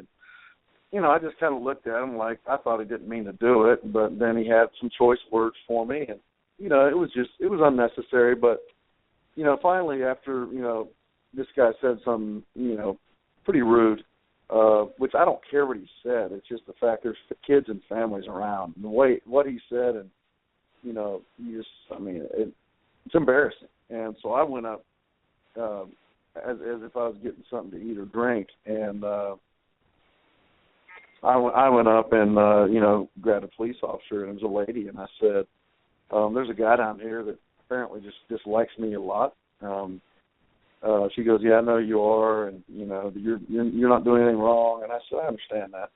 I said, "But is it best if I take myself and the other 7 people and leave the game in the third quarter right now, or do you want us to relocate, or you want to kick this guy out? I don't know." And she said, to make sure there's not a scene, why don't you and your buddies just relocate? There's some empty seats, and we ended up leaving. But that's all that happened. I mean, there was no fight, there was no handcuffs. I was laughing with the cops there trying on my ring. I mean, it was nothing. And just because I had been in the spotlight in a negative way before, they make it seem like I was punching a cop in the face, doing whatever. I don't know what people were assuming, but. Like I said, I did the right thing in that situation, so I don't mind talking about it. Bob, questions for Jeff? Hey, Jeff. Back to the on the field stuff. I noticed at the end, especially at the end of this last football season, Jeff, where there were a lot of situations where it was kind of a iffy thing to try a field goal or punt. And I wanted to take you back to your career under Cowher or Tomlin, where there was a time where they bypassed kicking a field goal, which really rankled you big time. I'm sure there's a few of them that probably come to mind, but was there particularly one that stands out? Not really. I think the ones that bother me more than others, because usually there was if you go for 4th down or something and it's 4th and 1 or 2, I'm totally okay with that. That's of course I want to play and go in and kick and get points for my team, but it's okay to roll the dice when it comes to that stuff.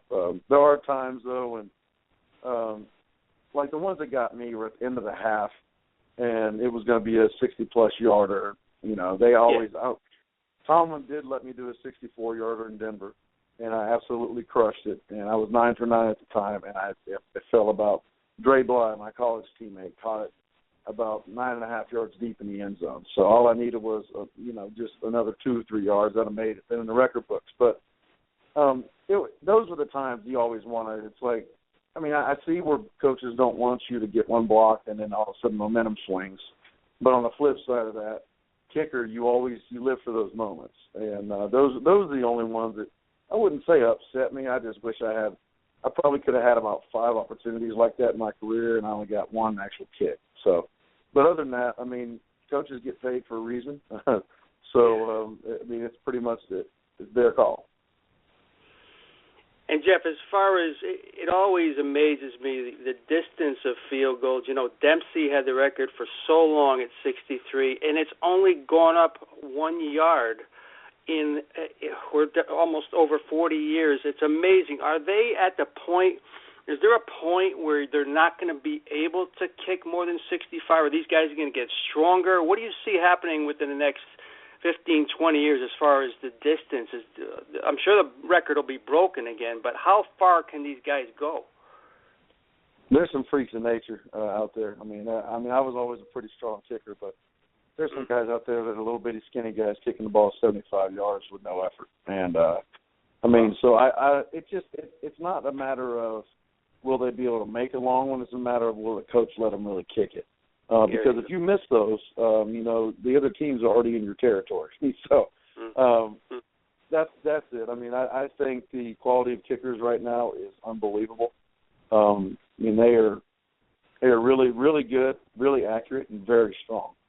If you put all 32 into a pot, they can all kick. And I mean, obviously, there's younger ones that miss some, game winners and shorter kicks. But when it comes to leg strength and capability, they're unreal. I mean, it's a great group of kickers right now. And Jeff, to that end, what's the difference? Why all of a sudden are guys able to kick the ball so much further? Is it a strength and conditioning thing? Which I can't imagine. It's that, because goodness knows, you were known as Quadzilla during your time in the league because of the size and strength that you had in your legs. Why is it so much better? Why are so many more guys able to kick the ball so much further now? I think it's leg speed. I don't really think it has. I mean, of course, being in shape helps, but like I said, those skinny guys, it looks like there's no effort. They're kicking at 75 yards, with a normal-looking swing, great form. It's leg speed. It's leg whip and leg speed. I mean, that's number one thing about kicking besides being mentally strong is your leg speed, not necessarily your strength. And I think 100% is just leg speed. These guys have a really good leg whip, and I can. When I critique a kicker or watch a kicker, I know right away, regardless if it goes straight or not, if it's going to be a solid kick.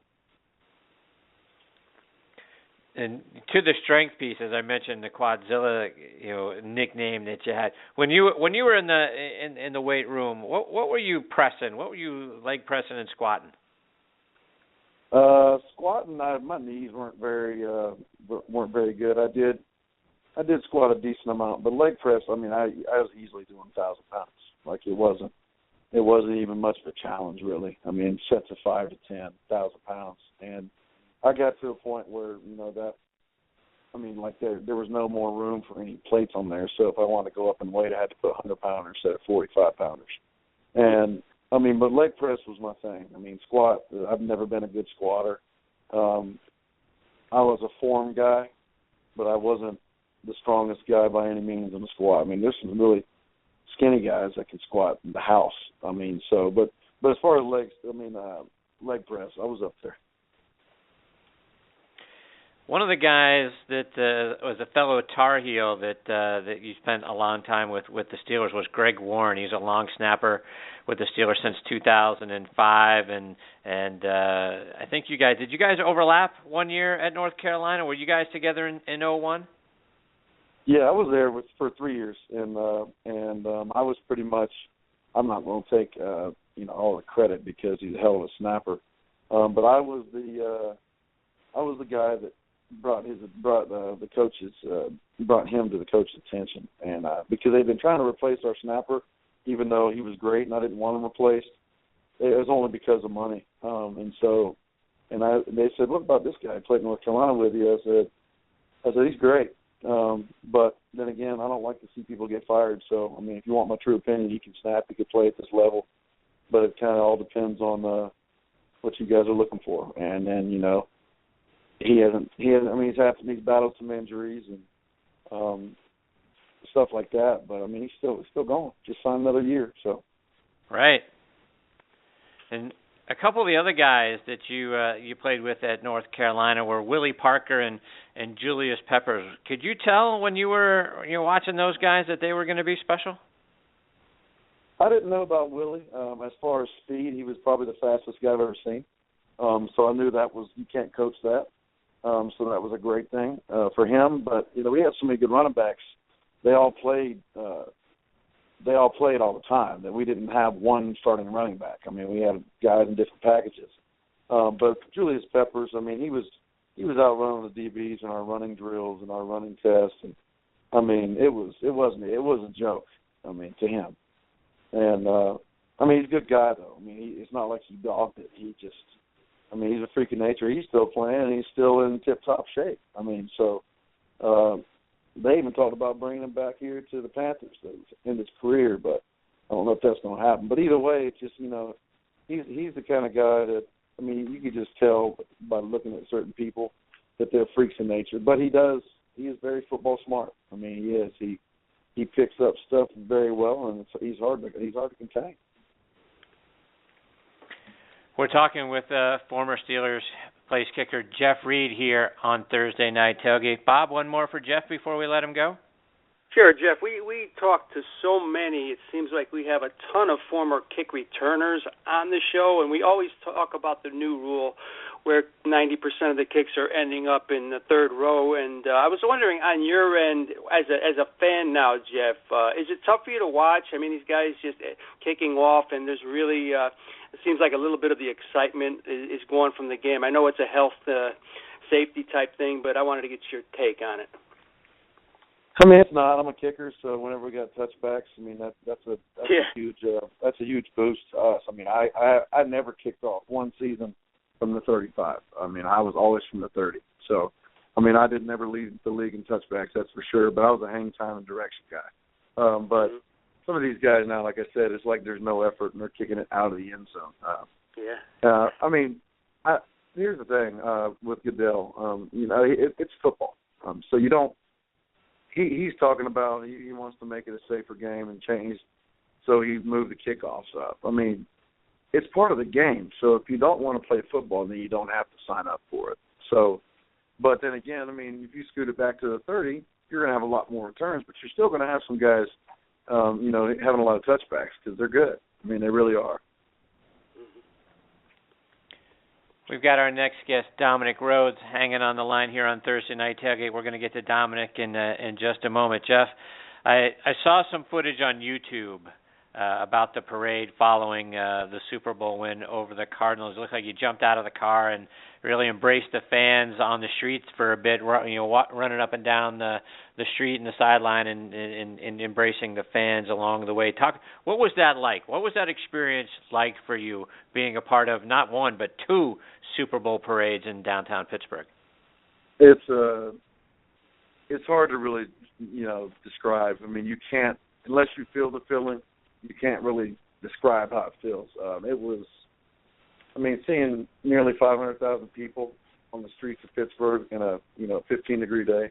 I mean, hanging from buildings, hanging off lights, you know, just crying their eyes out because they won the Super Bowl. I mean, it's something that I can visualize it like it was yesterday. But I'll never relive that moment again unless I happen to coach and my team wins the Super Bowl. But it was great. I mean, those fans are so supportive, and they hate us when we lose because they want perfection, and I get it. But you know, they are the most supportive fans out of any team I can think of. I mean, everywhere we played, there were thousands of terrible towels. Doesn't matter if we're in Pittsburgh or on the West Coast, and you know, you just kudos to them because they make you really feel wanted, make you relevant. And they really support you in living a dream. That's great. And I tell you, I've got a Steelers number 3 jersey because Jeff Reed has become a great friend of this show. And Jeff, we can't thank you enough for supporting us and you know, coming back on the show the number of times that you have, and from everyone in Steelers Nation. Even, you know, if someone gave you a negative comment, I apologize on behalf of Steelers Nation because I can't imagine anyone bad-mouthing Jeff Reed for all the things that you did for the Steelers and for the fans of Pittsburgh. We thank you, and I thank you, and Bob thanks you for being a part of the show tonight. Yeah, I appreciate you guys having me on. You know, I'm always open to come on whenever you guys want me, and best of luck to you guys on your show. Thanks, Jeff. Remind our listeners before you go how they can follow you over social media. It's at The Real Jeff Reed. I control all that. I'm also on Facebook.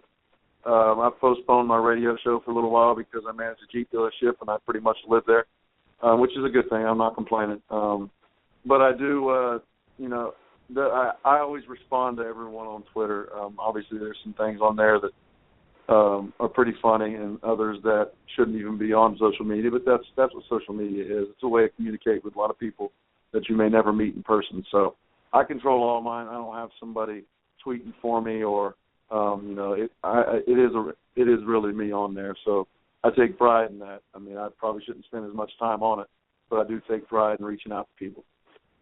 That's great. Jeff, thank you so much. again, for coming back on the show. We look forward to hopefully catching up with you again real soon. In between now and then, all the best to you and your family, my friend. Thank you. I appreciate it, guys. Take care, All right, Jeff. take care. That's former Steelers place kicker Jeff Reed. You know, Bob, obviously social media has its ups and its downs, right? And you get good comments, you get bad comments. That's just part of it. But when you think about the media, and this is what drives us nuts, right? When we talk about trying to put the spotlight, the Thursday Night Tailgate spotlight on the positive and the great things that guys are doing and whatnot. But if you Google that pro football, the Hall of Fame game with Jeff Reed, the stuff that comes up in the headlines is nothing about what actually happened, and it's and that stuff lives out there forever, right? I mean, it's not like people are going back and changing the headlines to read what actually happened. It's very disappointing to me to see, like I say, Jeff's a good friend of ours. He's been on the show a number of times, but to think, and like he said, some of the stuff he's brought on himself. But in a situation like this, for what actually happened versus what the headlines would imply to you, infer to you that happened, are definitely not the same things. It's so true, Chris, and I think you and me are on the same page. It almost, that's the part of the media business that embarrasses us when it's all about what's juicy, what sells, Chris. It would not sell if the story came out the other day in three sentences. Jeff Reed had a problem with a fan, decided not to pursue anything, and just left the stadium. Who's gonna buy into that? And you got to juice it up, right, Chris? It's not. There's nothing there. So blowing things out of proportion, one of my pet peeves, and makes me crazy to see that same people are in the same business as we are who do that. Yeah, I couldn't agree with that statement more, my friend. All right, we've got our next guest, Dominic Rhodes, hanging on the line. We're going to get to Dominic on the other side of this station identification. This is Reggie Kelly, former Cincinnati Bengals and Atlanta Falcons tight end, and you're listening to TNT, Thursday Night Tailgate. Brace yourself for the explosion. Now back with us on the Kyvan Foods guest line is former Colts running back Dominic Rhodes. Let me remind you more about his background. He was born in Waco, Texas, played his college ball at Tyler Junior College, and then went on to play at Midwestern State. He led them in rushing in 1999 and in 2000. And not only did he rush for 1,387 yards in 2000, but he averaged 6.1 yards per carry. He was an undrafted free agent who signed with the Indianapolis Colts in 2001. His rookie season, he took over as starting running back after Edgerrin James went down with a season-ending knee injury. That year, despite only starting 9 games, he set an NFL rushing record for undrafted free agents by gaining 1,104 yards. 2006, Dominic helped the Colts win Super Bowl 41 against the Bears. He rushed for 113 yards on 21 carries, which equals a 5.4 yards per carry average, and his second quarter touchdown gave the Colts their first lead of the game. Played in the NFL from 2001 to 2010 with the Colts, Raiders, and Bills. He also spent some time in the United Football League with the Florida Tuskers and Virginia Destroyers. 2011, he was named the UFL's Offensive Player of the Year, and he helped the Destroyers win the UFL championship game, one of only 4 players to win a Super Bowl and a UFL championship. He spent some time with the Montreal Alouettes in 2013 up in the Canadian Football Leagues, and we're excited that he's back with us tonight on Thursday Night Tailgate. Hi, Dominic, Chris, and Bob here. Thanks for coming back on the show. What's going on, fellas? Thanks for having me. It's awesome to be on Thursday Night Tailgate and fellowshipping with you guys. Thanks, Dominic. We appreciate you saying that, Dominic. So, Dominic, let's start by talking a little bit more about your time in Indy. And like I mentioned, you were an undrafted free agent. Why did you decide on the Colts? Were there other teams that were showing interest as well? Yes, I did have other teams showing interest, and it's crazy that we're talking about that right now. I just spoke with some kids this afternoon in Fort Worth, Texas, about how I came into the NFL. But I had about 3 teams. The Ravens actually called me during the 5th round and told me that they were going to take a guy that was bigger than me. And turned out that they cut the guy in training camp, but they after the draft they didn't want to offer me any money. And the Patriots, they offered me, I think, like $3,000, and the Colts were the only ones who offered me $10,000. I took it. I said, let me take it. They only had one back on the roster that I really knew of, and I was like, man, I can go and compete and possibly win that second job, knowing I was a free agent, and that's why I went with the Colts. You know, as I was looking back over some of your game stats, Dominic, 5th game in your rookie season, you went off in a game against the Kansas City Chiefs. You had an 88-yard kickoff return for a touchdown. You had a 77-yard rushing touchdown that put the game away with just over a minute to play. Can you remember, can you describe what the emotions were like for you following that game in the locker room and afterwards? You know what? I honestly do not even remember. It was such a blur that day. I've been trying to pull it up and I can't. I remember after the first touchdown, one of my good friends, Marcus Pollard, and someone who kind of just raised me in the league early on, and a great player in his own right. Marcus Pollard came up to me after my first touchdown. He was like, "Man, that was a nice run, nice one. You look fast out there, youngster." He was one of the first ones to come, for my first touchdown. And it was just before that play, I had told my ex-high school teammate and played with me with the coach, Justin Snow. I was like, "Man, if you get this one block, the next time I'll score." And it happened like that, man. And it just seemed like, it was a Thursday night game. It was a kind of a cold game. Boy, my first game and really some weather like that. I had on sleeves, and I don't even like to wear sleeves. And I was thinking I was just going to be standing there on the sideline watching Edmund do his thing. But, that first kick that I got, and then I cut through there, made another cut, bounced outside, beat the kicker, and scored. I felt something. I was like, wow, that was awesome. And then, when Edmund got hurt, it was crazy. We spoke before the game about cleats and what size cleats to wear and things like that. And it just, I don't know, man.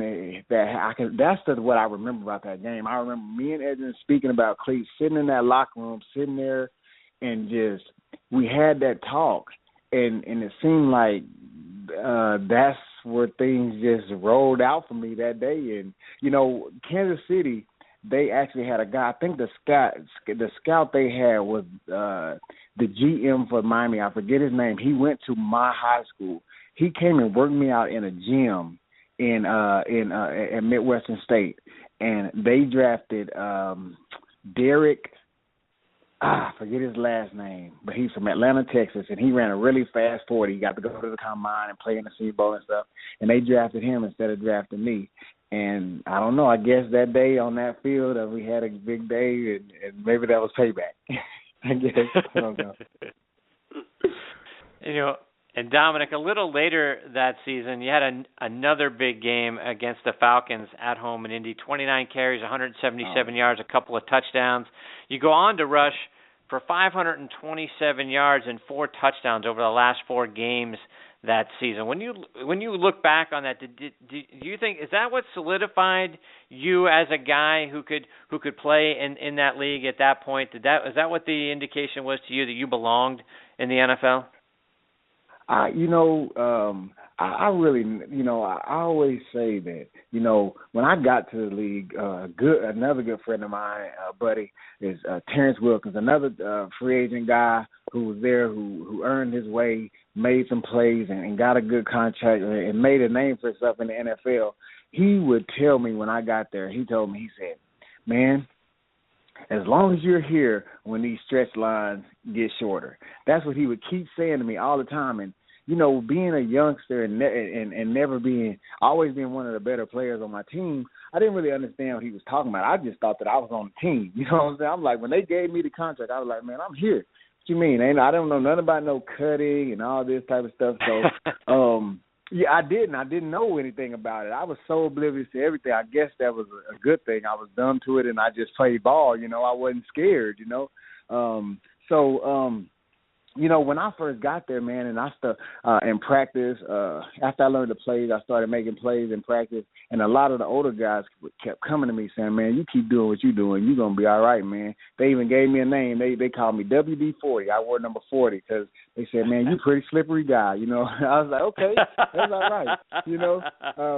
So, you know, I kind of felt comfortable once I figured out that I could run against them. But I would have to say after that first game against Buffalo, when I got out there and I realized, you know, my biggest obstacle was I wanted to know that I could block those big guys in the AFC East. You know, there was some big linebackers out there, you know, and Miami's guys, Buffalo's guys, New England's guys, and the Jets. I had to go against all them boys, and them were some rough boys. So once I got against Buffalo and I was able to block them boys whenever I manned up and I felt the power whenever I would do that stretch and they jumped on my back, I was like, wow, this is different, okay? But I was okay with it. And after that first game, I started feeling comfortable. And as the season went on, I showed I really was in a small scat back. I showed that I could handle the load, and I got better. That's how I felt. But I feel like all of my stats from high school all the way up show that, though, basically. Bob, questions for Dominic? Dominic, it's nice to speak with you again. And, you know, you had mentioned the blocking part of your position, Dominic, and we have talked to guys, and it's hard to believe, but they insist on if they make a block for a fellow teammate who scores a touchdown, it's almost as much of a rush than if you scored it yourself. How do you feel when you make that block and the people on TV point it out and the fans can see it and everything? You must get a rush just as well as if you scored it yourself. Yeah. I can tell you right now, whenever I've gotten a big time block and I don't even look at the play down the field. I'd rather just sit there and bask in the glory of knocking a linebacker down. You know what I'm saying? That is such. I'm telling you, it's such a rush. It feels so good because you know it's the game is such. You know, it's a bunch of guys going 1-on-1. You know what I'm saying? And if you can win that 1-on-1 battle every time, then you tend to be a pretty good football player. So when you get those opportunities to go against those linebackers, if that linebacker can get that sack, then he's obviously going to be a pretty good player. If you can hold that block, then you're obviously going to be a pretty good blocker and pretty good player, you know. So it's definitely, for me, a big sense of pride. And I know for a lot of Reggie Wayne, man, he took so much pride in being a great blocker. I mean, he would come and tell, you know, he would, hey, come on right off my butt, you know. Marv too, you know, Dallas Clark, you know, all those guys took pride in everybody else having their chance to be great, and that's awesome. You know, that's what a team's about. And Dominic, having played the majority of your career under Tony Dungy, we've heard so many great things about him from so many different people. I know you probably spent more time with Tom Moore as your coordinator, but what about the greatness of, as far as the greatness of Dungy as a motivator of men? What made him so? We hear so many great things. What do you consider his greatest gift? I consider Coach Dungy's his greatest gift to be able to bring guys together and have them conform to something that most of them like. Because I heard, okay, just put it like this. I heard Troy Walters. He came to our team from Minnesota, and he was like, "Man, shoot, at Minnesota, the coaches would cuss out the players. I mean, the players would cuss out the coaches." Now, in Indianapolis, I was like, man, I thought I was still in high school. We didn't do stuff like that. You know what I'm saying? We did what our coaches asked us to do, and it was simple. You know, Coach Dungy had those simple rules. He didn't curse us out. He didn't talk bad to us. It was a bit. I think that the respect, his respect for other people, his respect for people that like he took on a role as our father because he is our leader. You know, and a guy like me and a lot of guys who come into the NFL who don't ever have a father figure, when you see that's how you do it, and he coached us like that. You know, he treated us with respect. He treated us like men, and he told us simple things to do. And they were just simple things, but they were all within the code of being a football player. And if you follow those rules, you'll be a winner and you'll be on this team. If you don't, you won't be on this team. You may be on somebody else's, but you won't be on ours. And I think that is the consistency, the discipline, and the guidance that he gave to us to be great. And I think we really I really think we took that on and took on his personality. I really do. We didn't talk much, but we brought big sticks. That's how I feel about it.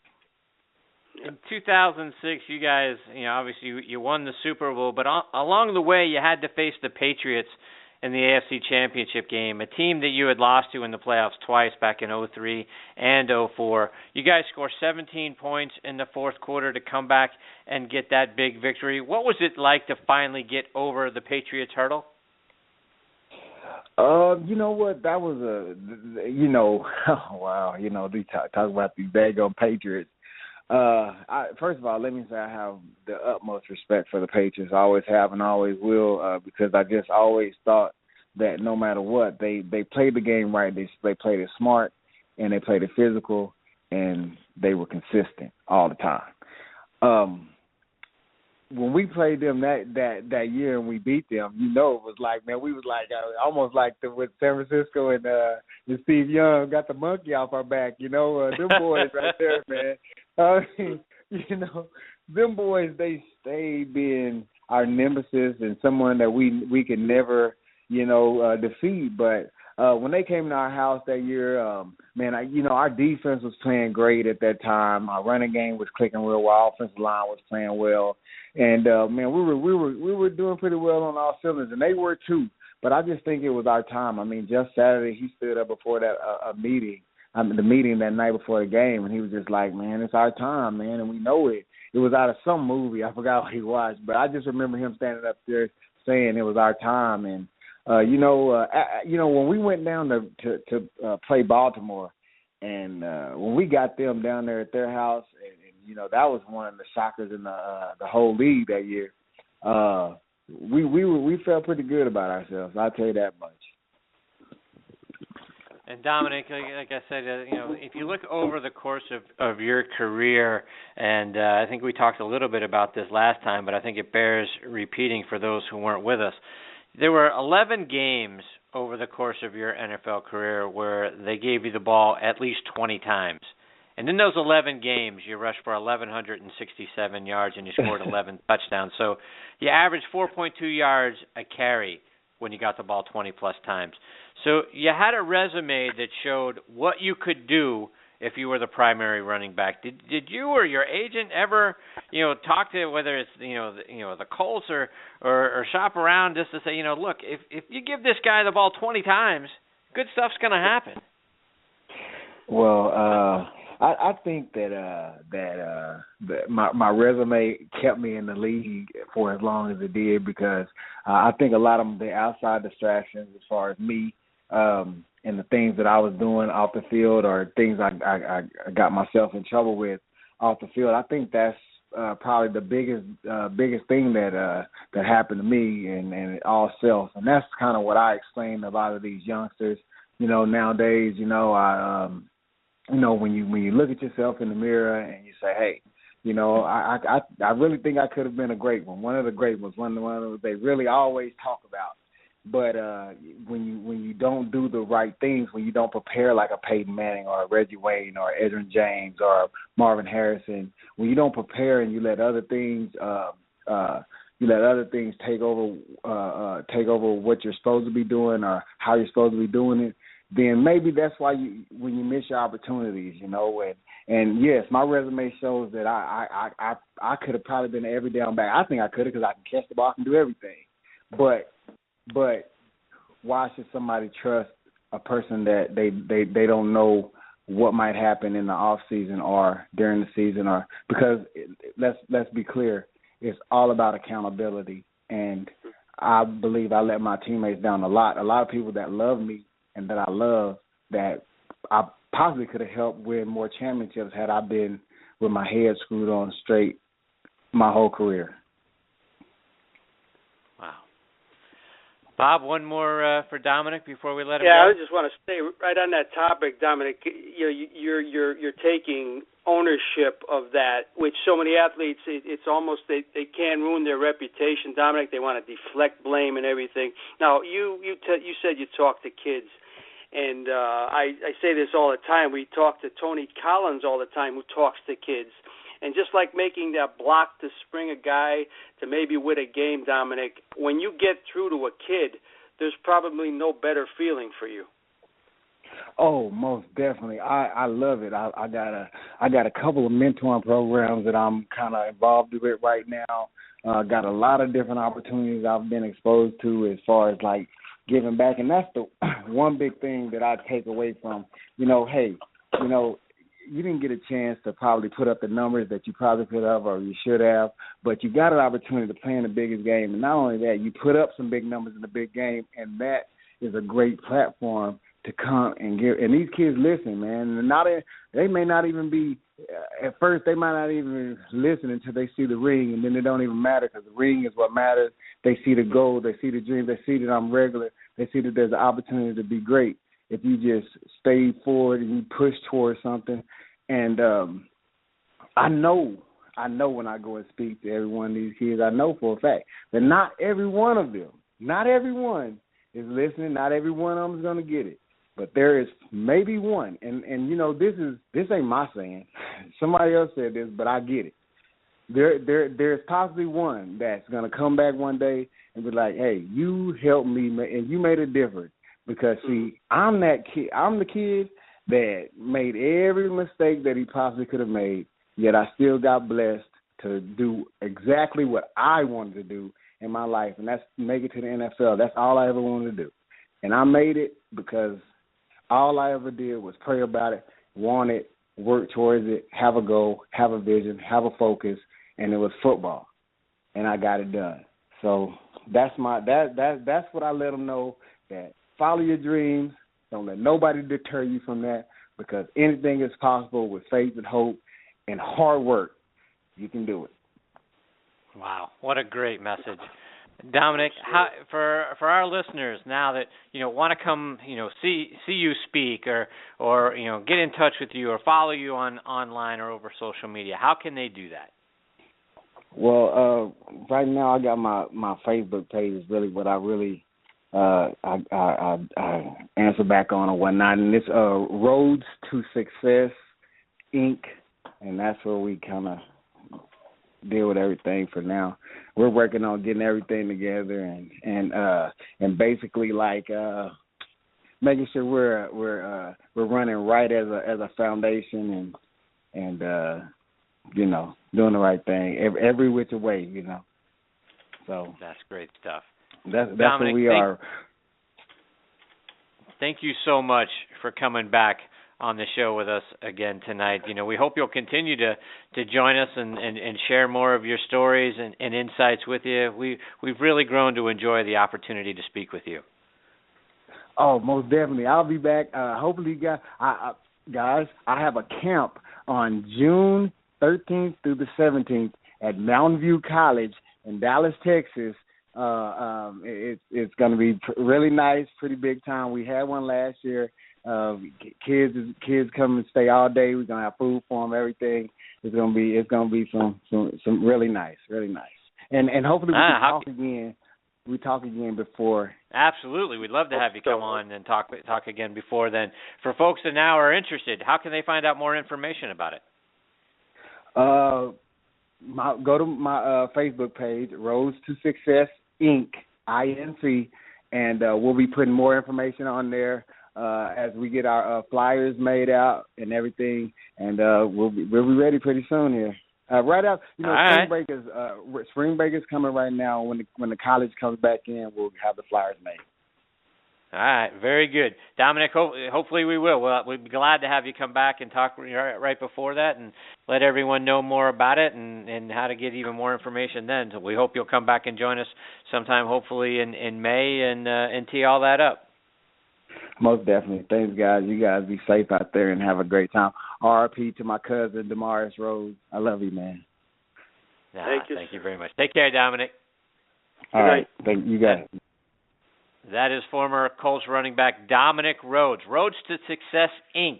Check it out on Facebook. And, Bob, like we say, part of, we've had several guys on the show where we thought, gee, if this guy would have had more opportunities or gotten the ball more, boy, he sure did produce when he got the opportunities.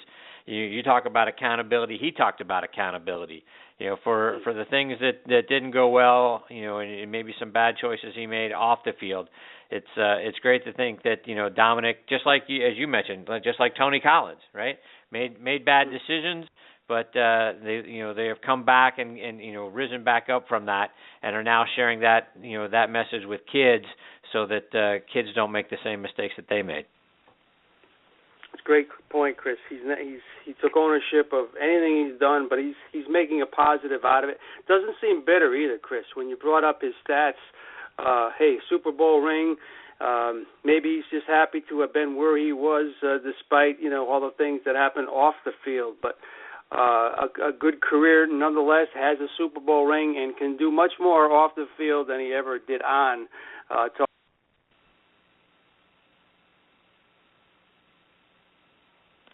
Exactly right. I think we just actually lost Bob here for a minute, but to the point that Bob was making a moment ago, the opportunity for Dominic to make the impact he has with kids is far more important and is a far bigger victory than anything he would have done on the field. All right, we're going to get to our spotlight on the positive on the other side of this word from our friends over at Coastal Orthopedics. Are you suffering from chronic pain in your shoulders, hips, knees, or wrists? Tired of living life with an old injury that just won't go away? If you answered yes to either of these questions, we can help. At Coastal Orthopedics and Sports Medicine, Dr. Candelora and his fine staff of medical professionals will get you back on the road to recovery. Their state-of-the-art facility and attention to detail will ensure you will be enjoying life again and feeling invincible in no time. Since 1991, Dr. Candelora and Coastal Orthopedics have been specializing in joint replacement, arthritis, and osteoporosis care, as well as pediatric and adult general orthopedics. Visit us on the web, www.bone-dr.com, or call our Newport Richey office just north of Tampa at 727-848-1417. Proud sponsors of Mike Ditka's The Gridiron Greats Assistance Fund.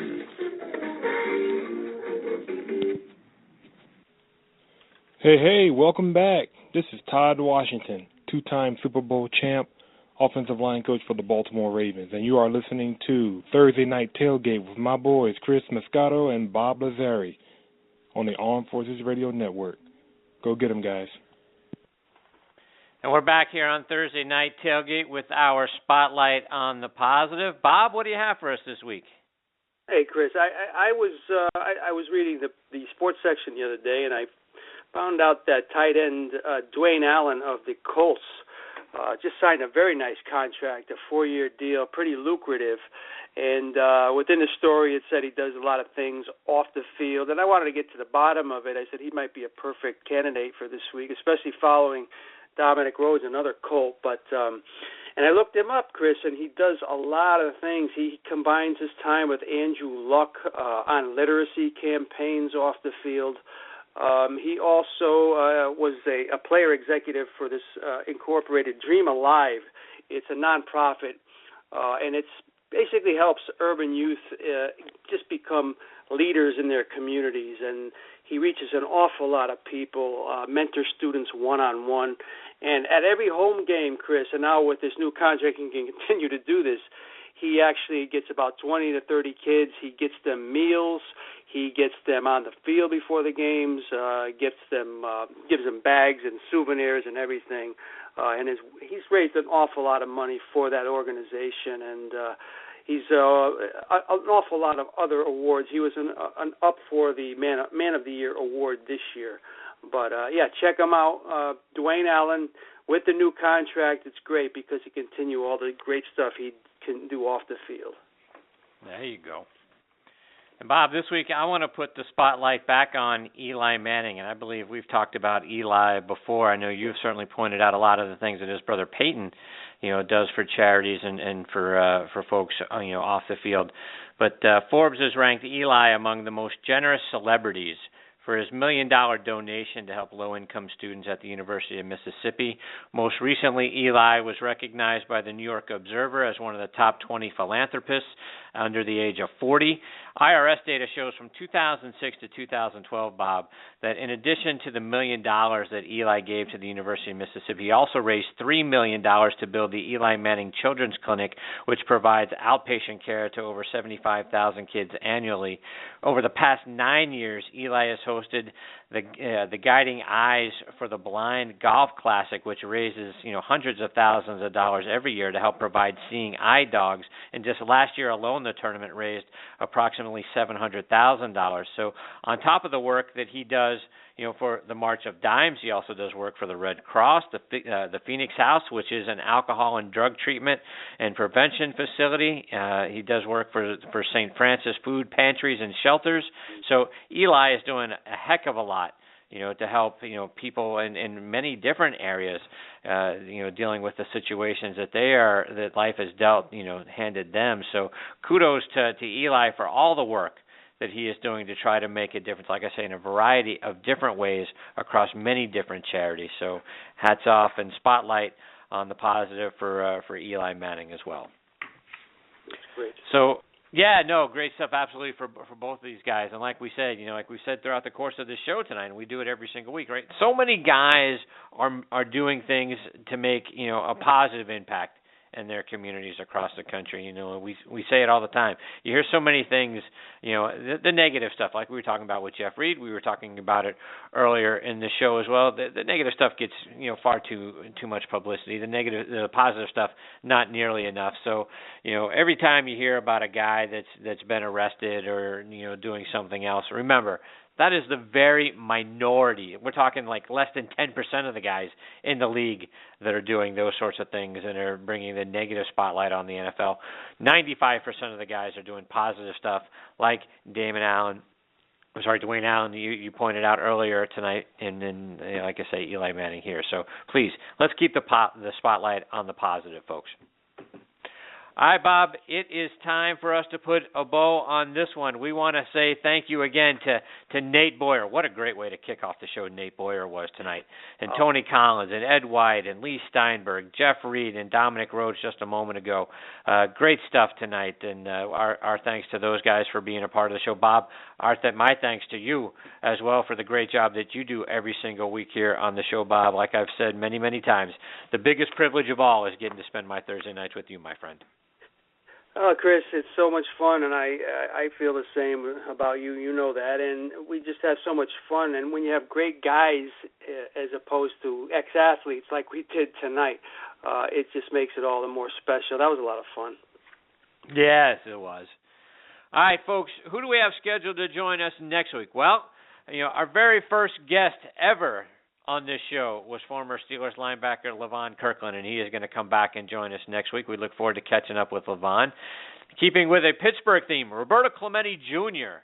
is going to join us. We're going to talk about the day that is set to honor his father, Roberto Clemente Day. That's coming up at the end of May. The Pirates and the Marlins are going to be playing a weekend series over in Puerto Rico as part of that celebration. So we look forward to having Roberto Clemente Jr. on with us next week. Former Colts and Packers lineman Chucky Nowacki will be here. Raiders defensive back Terrell Brown will be making a return appearance with us. Plus, Tony Collins will be back in his regular time slot. Plus, our weekly Now segment with our friends over at Major League Football. We'll do that again as well. So we got another great show on tap for you next week. We hope you'll come back and be a part of it with us. How can you follow us on Twitter or on social media? Well, on Twitter, I'm at CT-Mascaro. Bob is at Bob_Lazzari, at Bob_Lazzari. Make sure you get that right. Show at TNT Podcast. You can find us on Facebook, Thursday Night Tailgate. We got a page on there. Give us a like. Interact with us on there. Share your comments with us. That's important to us as well. Plus, you can stay up to date with some of our future guests. You can stream or download any of our archive episodes for free, folks, by going to our website, thursday-night-tailgate.com. Bob, take us home, my friend. All right, Chris, and I hope you feel better and hope you're walking vertically tomorrow, my friend. So get better. Same to you. Advil, my friend. Our thanks, of course, go out to our great announcer, Joe Lajanusa, for the great job he does with our weekly intro and ads, and to James Brocato and all the guys from Painted Faces for our upcoming outro music. On behalf of myself and Chris, we thank everyone out there tonight for listening. We appreciate you the most. Until next week, good night, Kevin. Keep fighting.